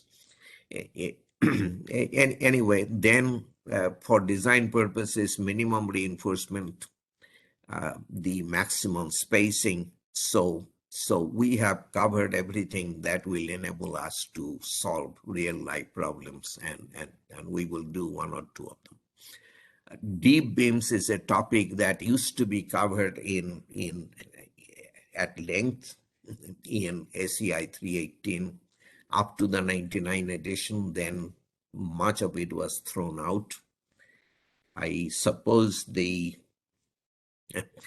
logic was this is now textbook material, and what is left is very little. But anyway, I let me take you through.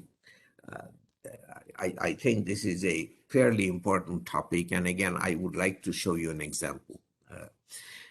So deep beams, by definition, these definitions keep on changing. So remember, your code is 31808 BNBC 2020. Okay. So everything I tell you is 31808 BNBC 2020, unless I specifically mention this is how it was in 31899 or something like that. Okay. So these definitions are 31808 BNBC 2020 definitions. Deep beam has clear span less than or equal to 4 times the overall depth of the member. Okay. Less than or equal to 4. So span to depth ratio is 4 or less. Clear span to total depth ratio is 4 or less.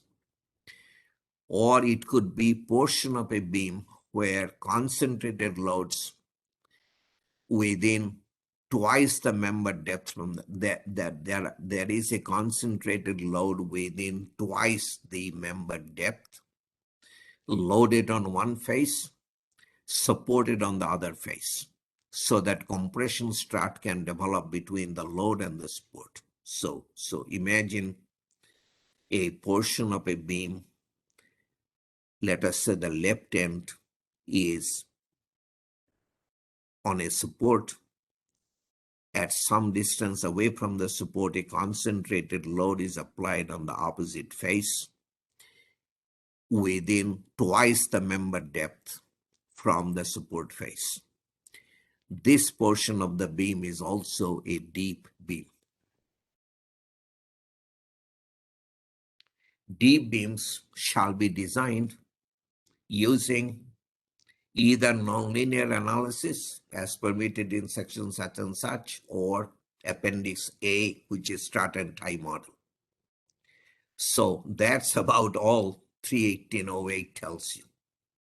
Nonlinear analysis, because if it is a deep beam, plane sections don't remain plane anymore.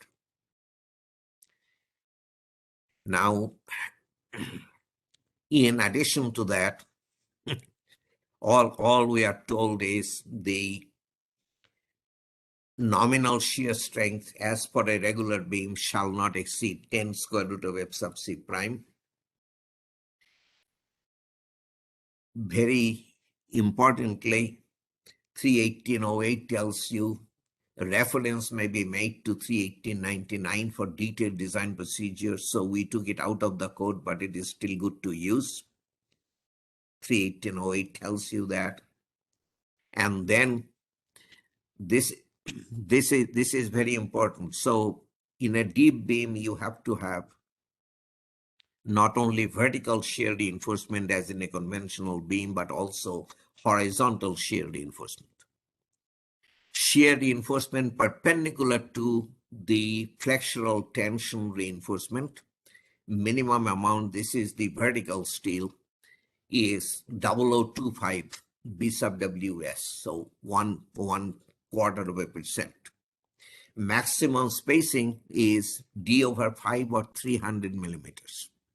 So these are the minimum on the vertical shear reinforcement perpendicular to the flexural tension reinforcement. The horizontal shear reinforcement parallel to the flexural tension reinforcement. Minimum is 0.15% and the maximum spacing is D over 5 or 300 millimeters. These I have taken from 31808, not 31899. Okay, so these are your numbers. And then I will show you an example, and then hopefully things will fall in place.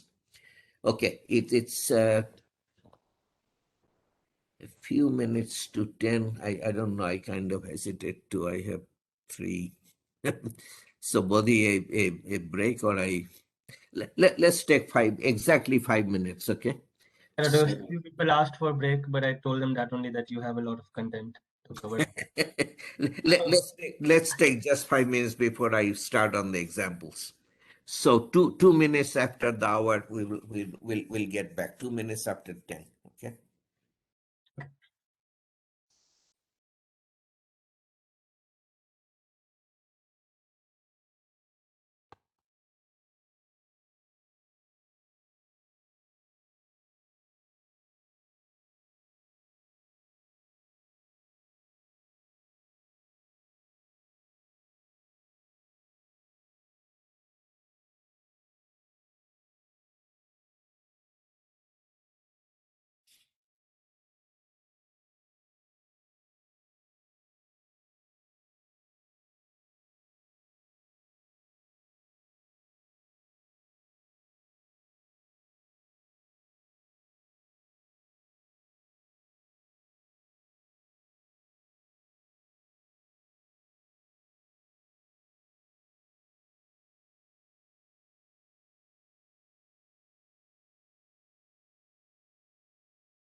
Okay, it's 2 minutes after 10. I'll start.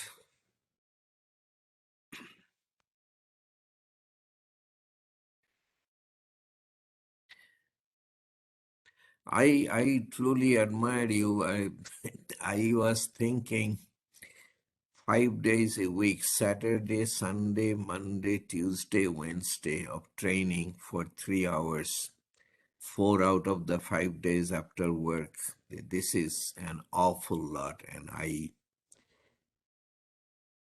we had no choice. We had to compress the schedule to have the exam before Eid. At the same time, I totally, completely understand it is tough on you. So the best we can do, I think, is to make the lectures clear, and hopefully these examples help in that regard. Okay. Yeah. And anyhow, stick with us. I think you will benefit. There is no question in my mind. So it's all worth it. Okay, so it's, as you see, a beam with uniform loading on it. The beam is supported on columns at the two faces. 6 meter clear span. The section is 400 by 550. Concrete strength 40 MPa, F sub Y 420. Here it doesn't talk about how much reinforcement. At the face of the support, the shear is 115 the units are 115 kilonewton per meter uniform load, multiplied by the clear span of 6 divided by 2, that's 345 kilonewton. Critical section for shear is a distance d away from the support face. D is 550 millimeters. So V sub U is the 345 at the support face minus the 115 kilonewton per meter load multiplied by the 550 millimeter, which is 55 meter. So that gives us 282 kilonewtons of shear at the critical section as opposed to 345 at the support. Sections located less than a distance d from the face of support may normally be designed. We have gone through all of that. Okay.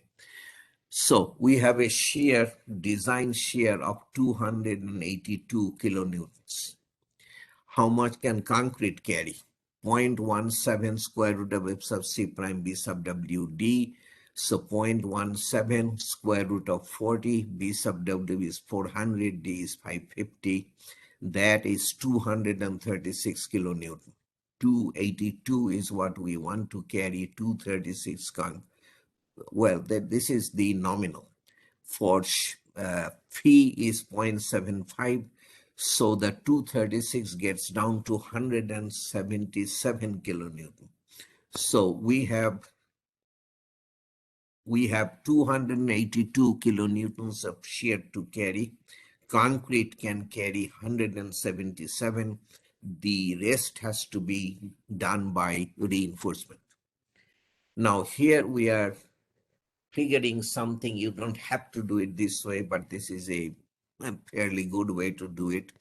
Distance from the support face to where V sub U becomes equal to P times V sub C, 177 kilonewton. So beyond that, at least theoretically, we do not need any shear reinforcement. Okay, that distance comes out to 1.5 meters.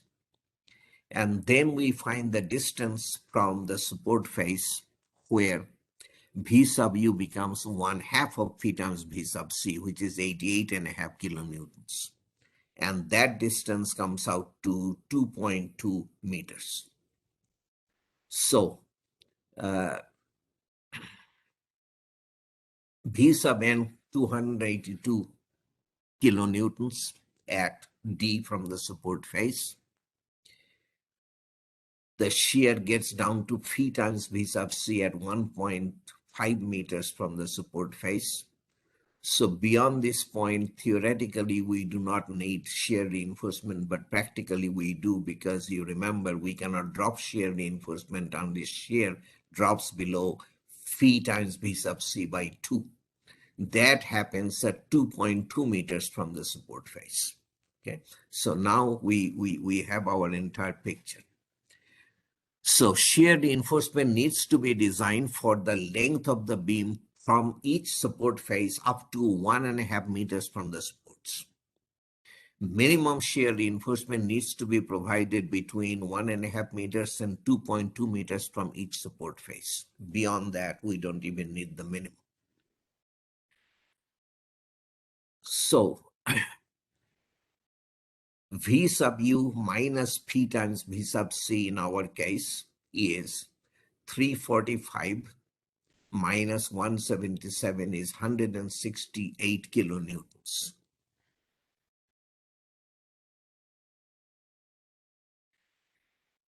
And that is less than 0.66 phi square root of f sub c prime. So if we go for 12 two-legged stirrups, two legs have a total cross-sectional area of 226 square meters. The spacing comes out to 233 millimeters from this expression. Okay, 233 millimeters.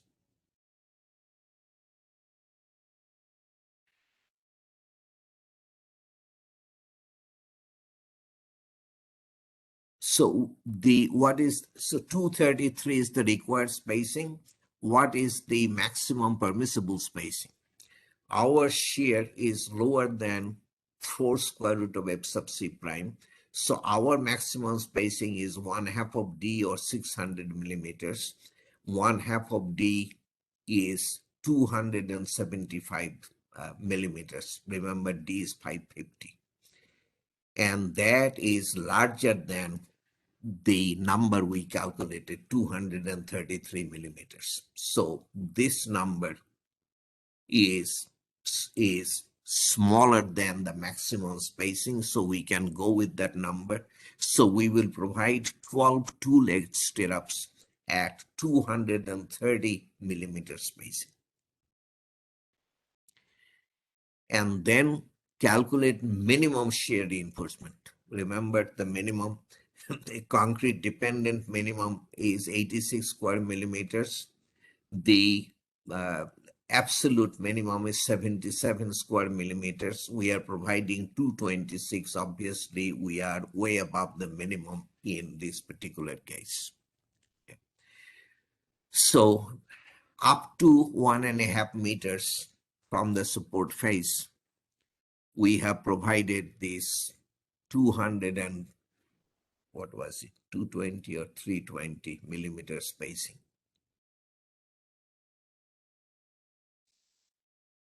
230. 230. Okay. Now, between 1.5 meters and 2.2 meters from the face of the support, minimum shear reinforcement needs to be provided. So what is the spacing of minimum shear reinforcement? It comes out to, we know how much the minimum shear reinforcement is. This is the concrete dependent minimum. This is the absolute minimum. So the spacing of the minimum shear reinforcement is 605 millimeters, and the spacing of the absolute minimum shear reinforcement is 678 millimeters. We cannot provide those. the maximum spacing is 275. Remember, 1/2 of d is the governing. So even beyond 1.5 meters, we will provide two-leg stirrups at 275 millimeter spacing. That is the largest. So place the first stirrup at 120 millimeters from each support. This from should be at, and anyway, place the first stirrup at 120 millimeters from each support. Place 6 stirrups at 230 millimeters spacing, starting from 350 millimeter from each support and up to 1500 millimeter from each support. Okay, get that? So the first one is 120, then at every 230 up to 1.5 meters. And beyond 1.5 meters, place 10 stirrups at equal spacing, which is 273 millimeters. We said 275 is the maximum, and that will cover the entire span of the beam. So if you just read the example once or twice, you will see that it's pretty simple stuff. So the first one at 120, then a few at the 230, and then the remainder of the beam span is covered by the same reinforcement at a spacing of 273 millimeters. And this is the complete design, shear design of the beam.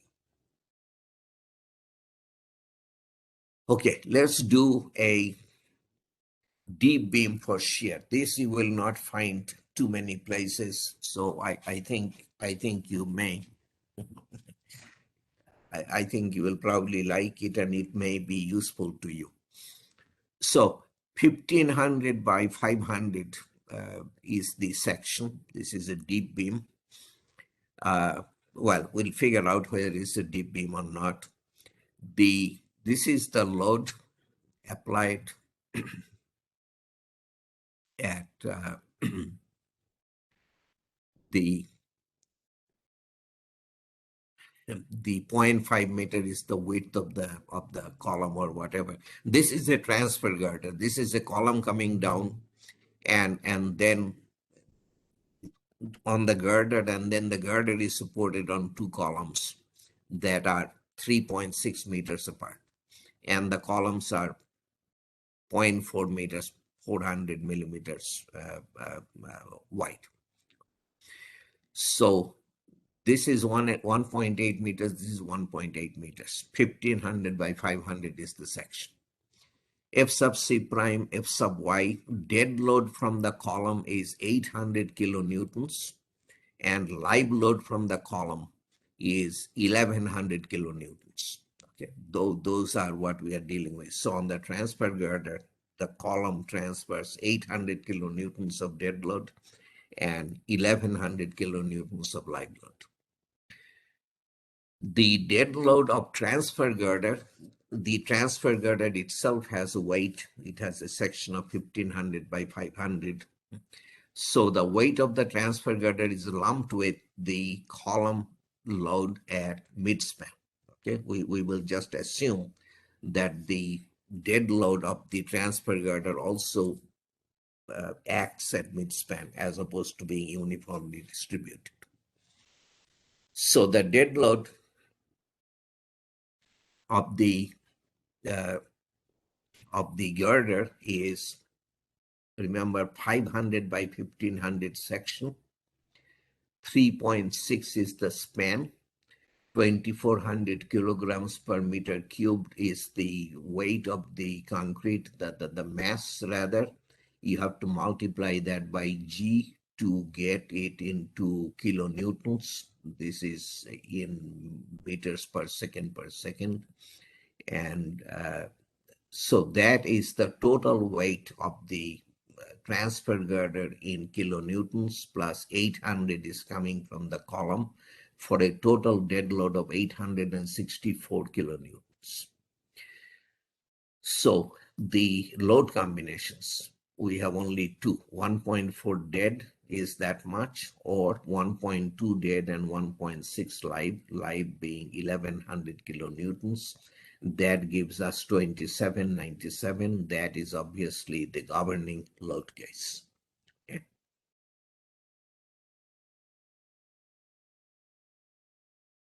Something happened. Something changed, Bodhi. Uh, can you try pressing escape? Uh, pressing escape from your keyboard. Yeah. Okay, okay. Uh, it is still large size, right? Yeah, okay. Uh, Yep. It's so, considered as big. so the governing load is 2797 kilonewtons. So we are showing the 2797 at midspan, and that will give us support reactions of 1399. Uh, so clear span 3.6 feet, overall height of beam is 1.5 meters. Clear span to total depth ratio is 2.4.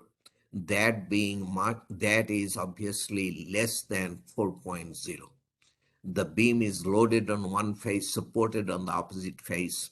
So this is definitely a deep beam by the definition of ACI 31808. ACI 31808 requires analysis, accounting for nonlinear strain distribution, or use of strata and tie model for deep beam design. In this example, the deep beam provisions included in section 11.8 of 31899 are used to account for nonlinear strain distribution in the beam. Okay, so this is what I basically wanted to show you, the way we typically have done it. So, assuming effective depth D of 90% of the total depth of that, so D then comes to 1350 millimeters. That is an assumption, but not a bad assumption. Distance from critical section for shear from support face is, so this is in 31899. Distance of critical section for shear from support face is 50% of the distance from the support face to the load, and that is 900 millimeters. That being less than D, 1350 millimeter, that is where the critical section is, because the shear distribution is, now here it doesn't matter because the shear is the same. It's one concentrated load in the middle. So from the support to the load, it's the same shear. Because the shear distribution is uniform from the support to midspan, the shear demand does not change from the support face to the critical section. So V sub U at the critical section is also 1399 kilonewton. V sub c is given by the same expression as before, 2 square root of f sub c prime. That comes to 726 kilonewtons. Reduced by phi, that gives us 545.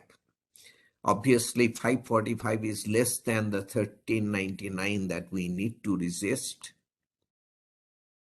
Thus, shear reinforcement needs to be provided. Now, this is the 31899 expression for the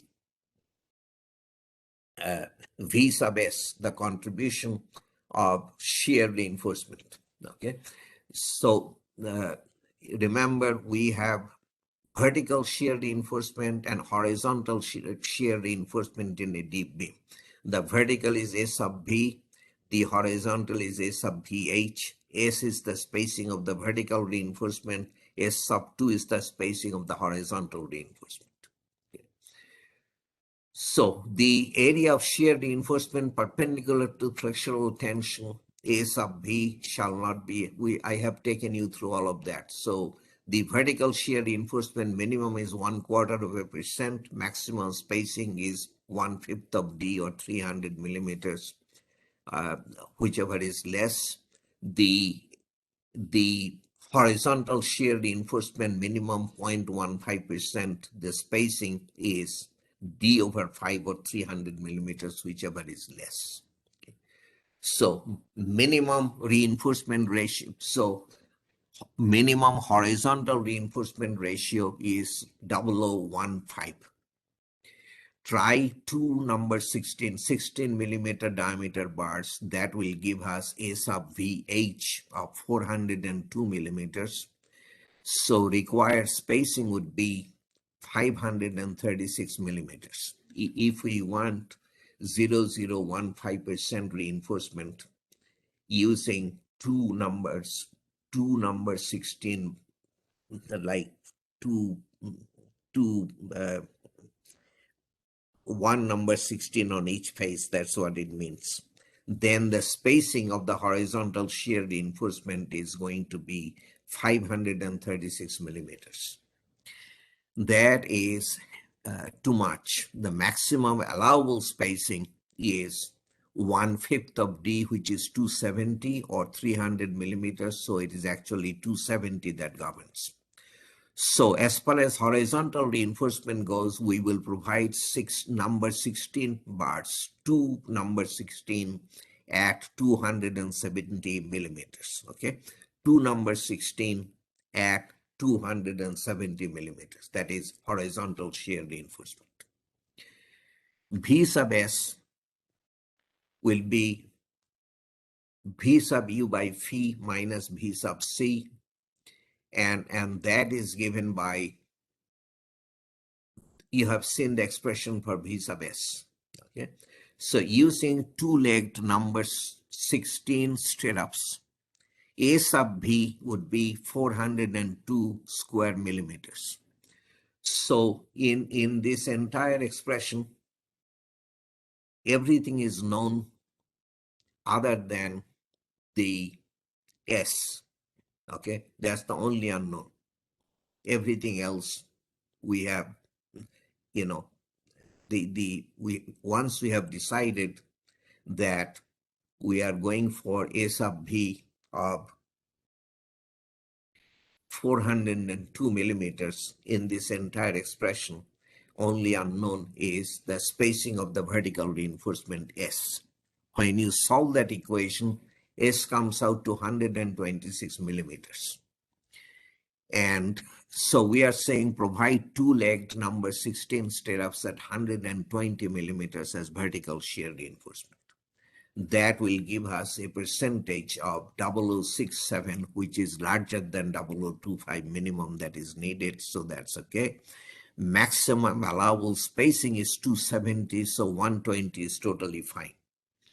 So we have decided on the vertical and the horizontal shear reinforcement. Now we will make a final check. V sub S from this expression comes to 1167 kilonewtons for the exact vertical and horizontal reinforcement we have provided. So V sub N comes out to 726 concrete contribution, 1167 reinforcement contribution, total of 1893, multiplied by a phi, it comes to 1420 kilonewtons, which is larger than the 1399 that we need. So the shear does not exceed 10 square root of f sub c prime, so we are okay on all counts. So this is a complete design of a deep beam. As I said, you will not find it all that commonly anymore. This was last time in 31899, so I thought that I would show it to you. Then shear design of a one-way slab. I have 5 minutes of regulation time. It should be okay. I may go over by a couple. So we have seen this in the flexural design calculation. There are several supports, not just one. This is the one-way slab spanning from left to right, and we take 1 meter weight of the slab as a beam to design the slab. The clear span is 7 meters. Concrete strength, steel strength, superimposed dead load is 2 kilonewton per square meter. Live load 2.5 kilonewton per square meter. Slab thickness is 305. Effective depth is 305 minus 20, clear cover 16/2, half the diameter of the reinforcement that we're using in the slab. That comes to 277 millimeters. Self weight of the slab 305 millimeters, 2400 kilograms per cubic meters. 981 is the G. That gives us 7.2 kilonewton per square meter. Total dead load then is 7.2 plus the superimposed 2 kilonewton per square meter. That's 9.2. So the load cases, 1.4 dead load is 1288 kilonewton per square meter. 1.2 dead plus 1.6 live comes to 15.04 kilonewton per square meter. So that is the governing case. Now we want to find the shear at the support by using empirical expressions that are in ACI 318, section 833. In order to be able to use those, there are some preconditions to be met, and here we are saying that all the preconditions are met. You can read those. Okay. So based on an end span and a strip width of 1 meter, shear in end members at face of first interior support is 1.15 W L sub n over 2. 1.15 W sub U L sub n over 2. That's the shear in end members at face of first interior support. So that's 60.5 kilonewtons. Shear at faces of all other supports, it is just W U L sub n over 2. So going back, if this is the first support and there are many supports afterwards, the highest shear will be at the interior face of the first at the exterior face of the first interior support here, and that would be 1.15 WLN over 2. And then at all other supports, it will be simply WL sub n over 2. So the highest is 60.5 and at the other supports 52.6. So at the face of the support, the 60.5, the highest value. Critical section for shear is at a distance D from the face of the support. D, we calculated, is 277. So the 60.5 kilonewtons of shear goes down to 56.3 at the critical section. 56.3. Out of that, V sub C is 297.8. So we have 56.3 kips of shear at the critical section. Concrete alone can carry 297.8 times 0.75, which is 223.4. Obviously way larger than 56.3. So here we do not need any shear reinforcement. This is very typical of slabs. It's seldom, if ever, we will need shear reinforcement for one-way shear. Minimum shear reinforcement is required when V sub U exceeds 0.5 P V sub C. However, this requirement is not applicable, remember, for solid slabs. So our design is done. We do not need any shear reinforcement. Okay, so I'm 1 minute late. That's not bad. So I'm open for questions for the next half hour. And we will do probably the same way. So you are going to read to me? Yes, Dr. Ghosh. So there are a lot of questions, but many of them I answered during the webinar. Okay. And Dr. Rakib is also there. So Okay, good. I made him a co-host. So if he can pretend to Okay. yes, some points. Okay, so I will start.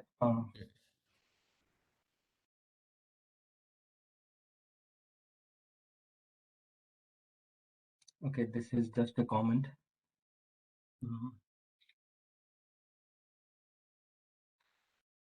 Is horizontal shear reinforcement Hmm, mandatory for all deep beams, hmm.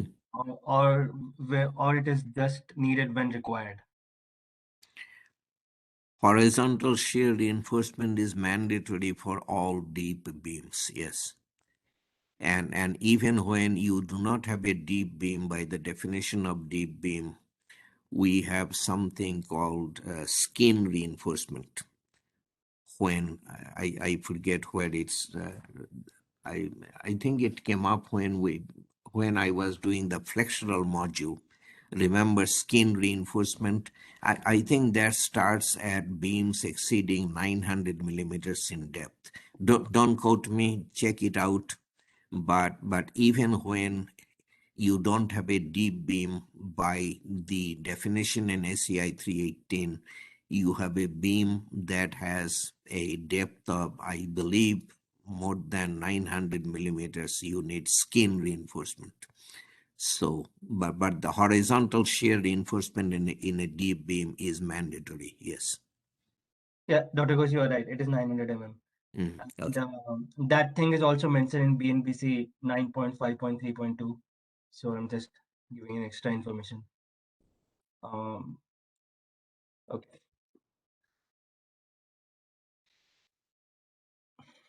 Why the first reinforcement of beam use 50 mm from the support? Say that again. It's I'm just framing the question back. Um, why is the first shear reinforcement for a beam uses is at 50 mm from the support? I don't know if 50 is a I think it's requirement, but yeah. we I mean we you need to place it. Yeah, 2 inches is what we do. I don't know that it's a requirement. It's a sensible sensible short distance away from the support face. Because isn't 2 inch a requirement for special moment frames that you have to have reinforcement within 2 inches? I don't know without checking, but I don't believe so. Uh, we yeah, it's just a, as I said, a sensible small spacing. Okay, If it is a requirement, it may be, but yeah, without checking, I don't know. okay. Which gives a better load transfer mechanism? One-way slab or two-way slab? That question is, I don't know what to, you don't get to choose, okay? So it all depends upon, uh, how do I want to say it? The first thing is, do you have beams or don't you have beams? If a slab is supported directly on columns and there are no column line beams, they are two-way slabs. Nothing you can do about it. Okay, the and a flat plate, as we call it, a slab supported directly on columns. A flat plate transfers 100% of the load applied on the slab in each orthogonal direction. That's discussion for another day, and that day will come, I think, in a week or so.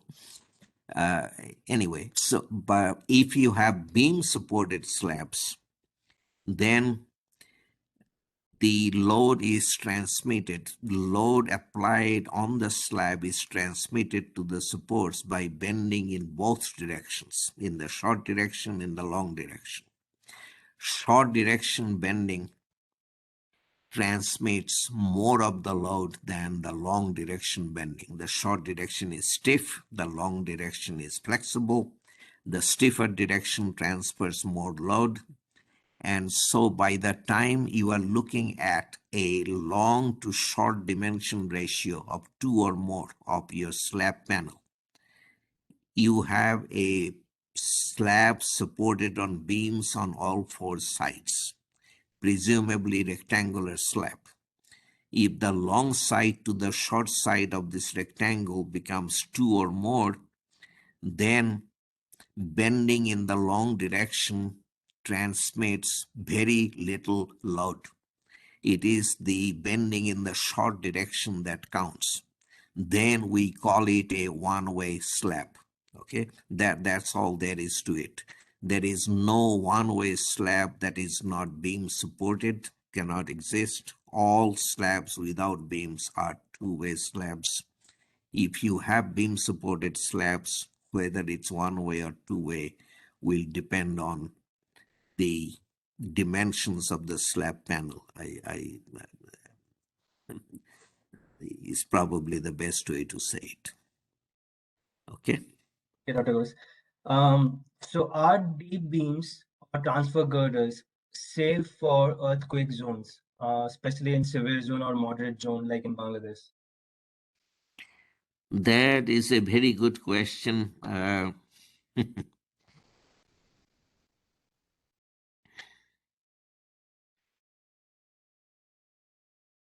Well, we have strong column weak beam requirement by which you cannot really have deep beams. At the same time, I hesitate to say that transfer girders are not are prohibited. I wouldn't go that far. I how should I say? You have to be doubly careful in designing those transfer girders in seismic areas. You transfer girders, if you prohibit transfer girders, you are uh, you are restricting the uh, architecture of buildings to an extent that uh, is really not warranted. I think we should be able to, we are able to do them. So no, I wouldn't go so far as to say they're prohibited. However, they're more challenging in high seismic applications. Yes, Dr. Ghosh. So you answered two more questions which were kind of related. Um, okay.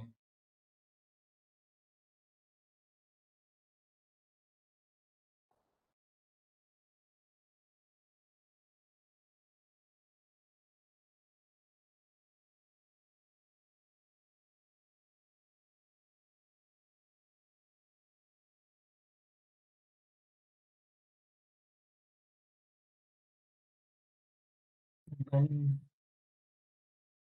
when combined shear and torsion can be released, that is not considered in the design of beam.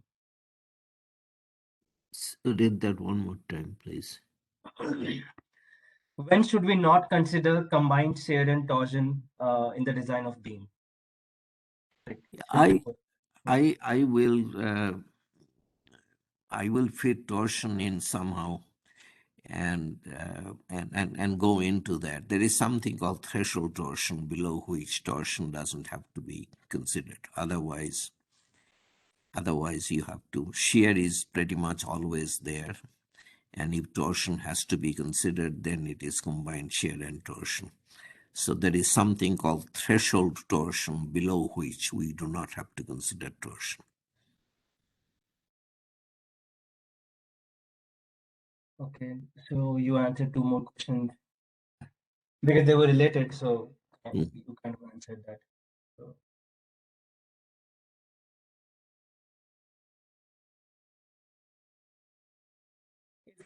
if web shear crack Mm. develops in a beam, Mm. would FRP warping, I think wrapping, increase its shear capacity?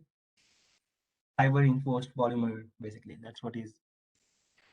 Yeah, the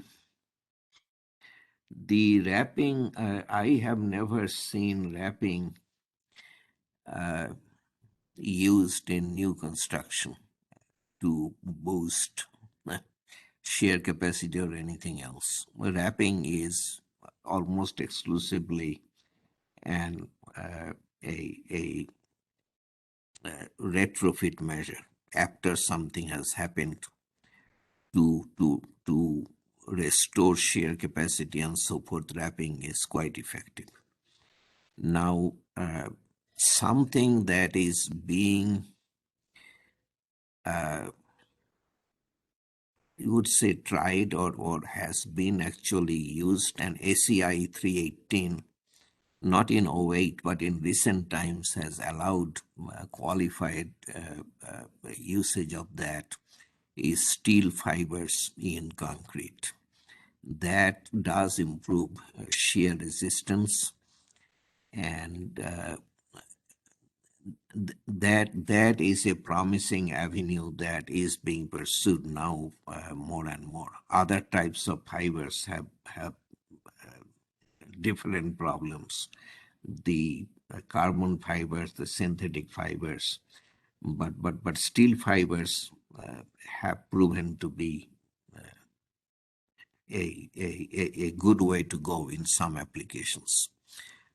So that's where I would leave it. It is not common to use that in members that are prone to web shear cracking. Not common at all. But if you're looking for something to try, it will not be wrap. It will be the fibers in the concrete mixture. Thank you, Dr. Ghosh. Mm. So is it okay to provide stirrups in closed spacing to confine the concrete, even if the shear requirement is not that much? it, that is a we do that all the time. If you are in a high seismic application, the confinement requirements are so high that we end up providing. In that case, it is not stirrup; it has to be closed transverse reinforcement called hoops. You take a column in design category D, which will be the newer parts of Dhaka. You go to Uttara or wherever near the airport. So design category D column, the confinement requirements are so high that the the hoops that you will provide at tight spacing, those will be way more than what is needed for shear, way more. Yeah, this is common. This is all the time.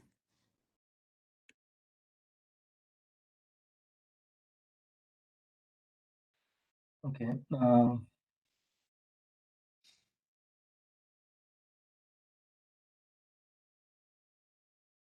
Dr. Rakib, you're free to step in if I'm saying something that. Thank you, sir. Sure, I'll do if I think so. Thanks. I haven't said something that's not so so far, right? No, it was absolutely okay. Okay. So what is the minimum shear reinforcement diameter that we try to meet? I don't understand what. Minimum shear reinforcement diameter is number 3, which is what? 75 by 8. So 10 number millimeter, 9, 10 9 millimeter millimeter. die. Yeah, 9 or 10. Yeah, that would be the minimum.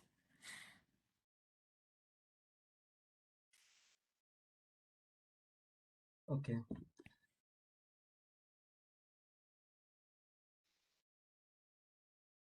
So provisions for the placement of torsion rebar. Say that again. Provisions for the placement of torsional rebar. We So haven't discussed torsion. Let's wait. something for. Let's wait. Yeah. Yeah. Torsion is different. It requires close reinforcement. We haven't gone there yet.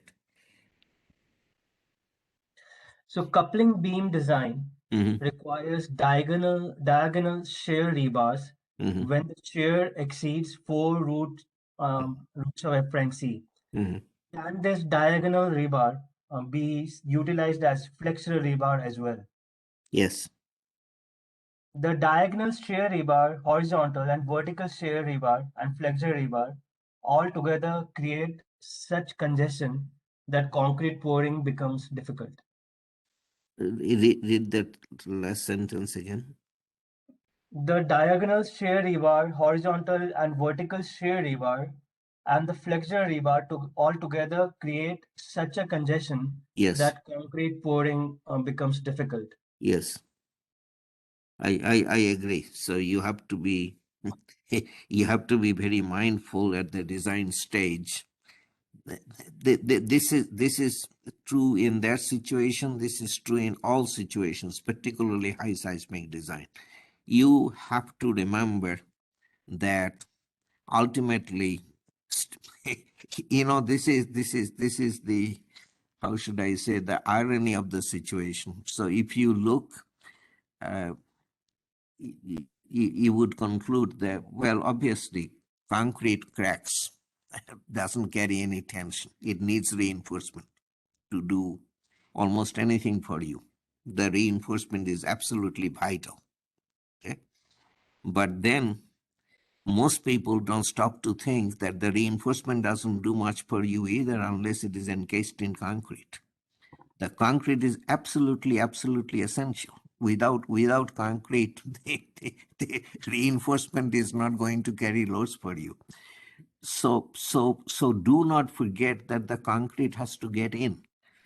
So the best thing to do is to draw all the reinforcement to scale at the design office before construction has started, and make sure that concrete of the aggregate size that you are planning to use with normal admixtures, not these super admixtures which are very expensive, will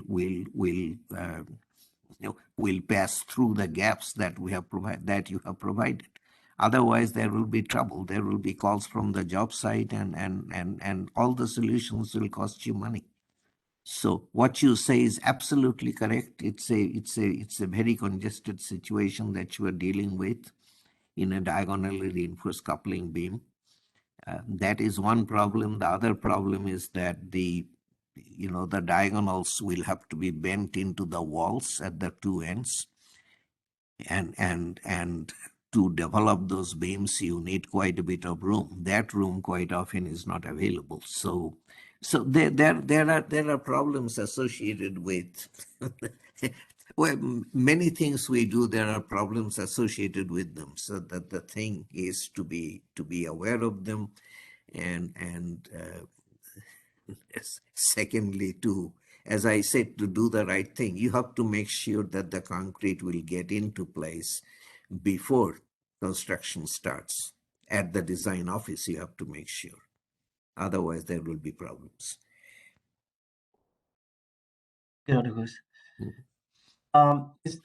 How should we consider, just a second, how should we consider the effect of any openings in beam members there? So There is no one answer to that question. Depends entirely on how large the opening is. So this is why, instead of going into that paper by George Barney, one of the four, take a look at that. I think there is quite a bit of good stuff in that paper. It's not one solution. If it's a tiny opening, it may not mean anything. If it is a little bit larger than that, we will just put rebars around. But then you want to pass HVAC ducts through a beam. It's a problem that you will have to deal with. So no, there is no one answer to that question. okay, Dr. Ghosh. Can we use 8 bar as stirrups? Does BNBC 2020 allow that? 8 mm stirrups. Uh, Dr. Raki would know. I don't believe there is a prohibition, but something that thin. Those thinner bars cost more, at least in the US. I don't know in Bangladesh. And yeah, I don't know. I'm not aware of any prohibition unless Dr. Rakib can tell us.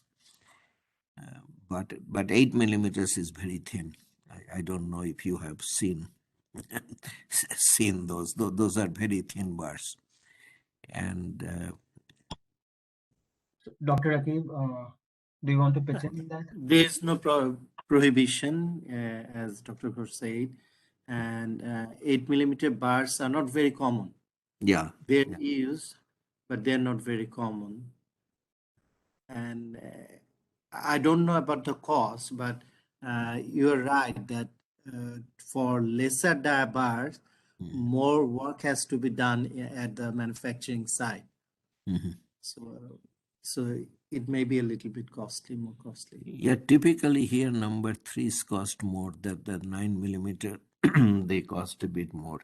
8 millimeter is not manufactured here. There was a long time ago a number two, which is a quarter inch, 6 millimeters. That was a long time ago. That has been gone since the 60s. Right. Okay, what else? Mm,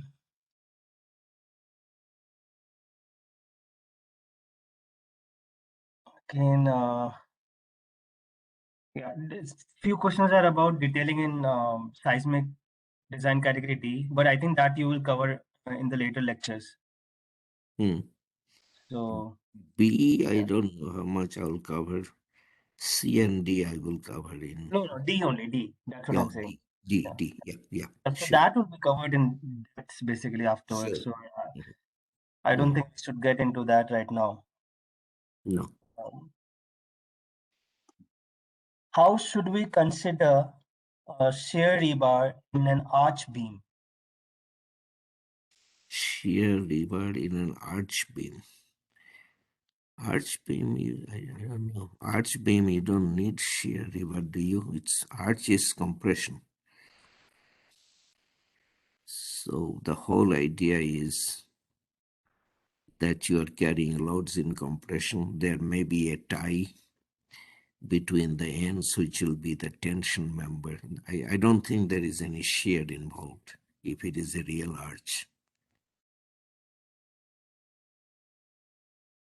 Like in a truss, there is no shear. Shear is a bending thing. Shear is caused by bending. Right. Arch is compression.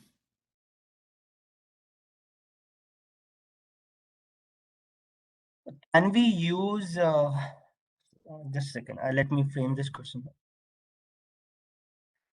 So is there any restrictions to inclined stirrups for any beam or um, any kind of requirements? I don't know. I don't know of any restriction except BNBC says more than 45 degrees. So look at that. You know that's the only thing I read. I do not know. Inclined stirrups are not common. I personally have not dealt with them. I don't have any feel for them. But the only restriction I have seen is this more than 45 degrees.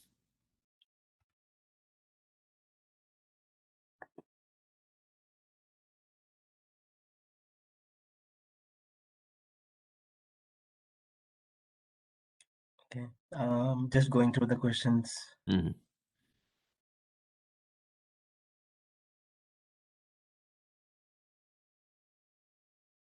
So near support of columns, Mm.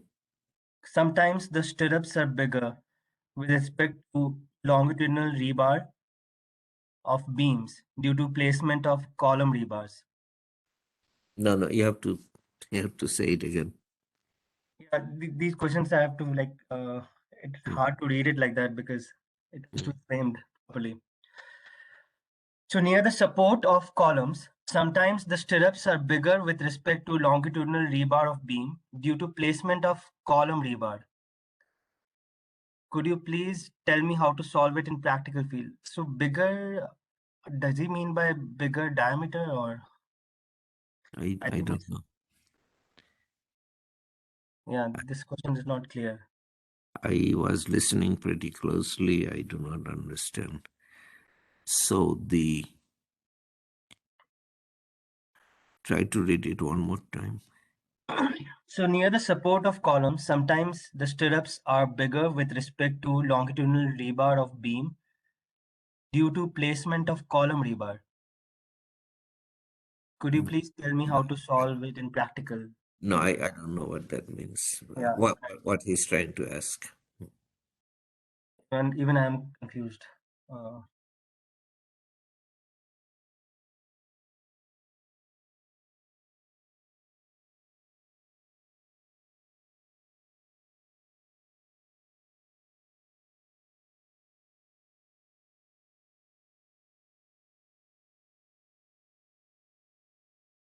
lot of the questions are related to quiz. Related I've to already the quiz basically, quiz. like I see, I yeah. see, I see, I see. So that is not related to webinars. Hmm. Uh,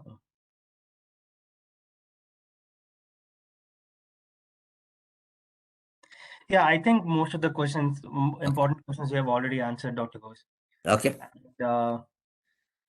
And, thank you for your presentation. Personally, I feel that today's presentation was really good because you went over the concepts of share design from the beginning, and Thank. you cleared each and everything in a stepwise procedure. Basically, like you have to understand where it originates from and how it went on and it got implemented in the code and everything. So that was very good to know, and I'm pretty sure that everyone might have learned a lot from today's webinar. So Thanks a lot, buddy. Thank you. yeah, Okay. See everybody tomorrow again. Same hours.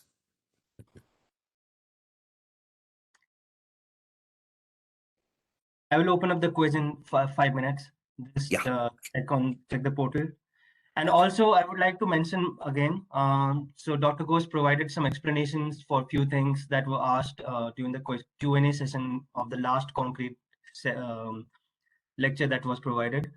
I have uploaded that updated material along with the explanation that Dr. Ghosh provided in the webinar material. So just go to the webinar material of the previous concrete lecture and click on it. You will see the updated presentation and the explanation. Thank you. Okay. Thanks a lot, buddy, for everything you do. Thank you. Thank you, Dr. Ghosh. Bye.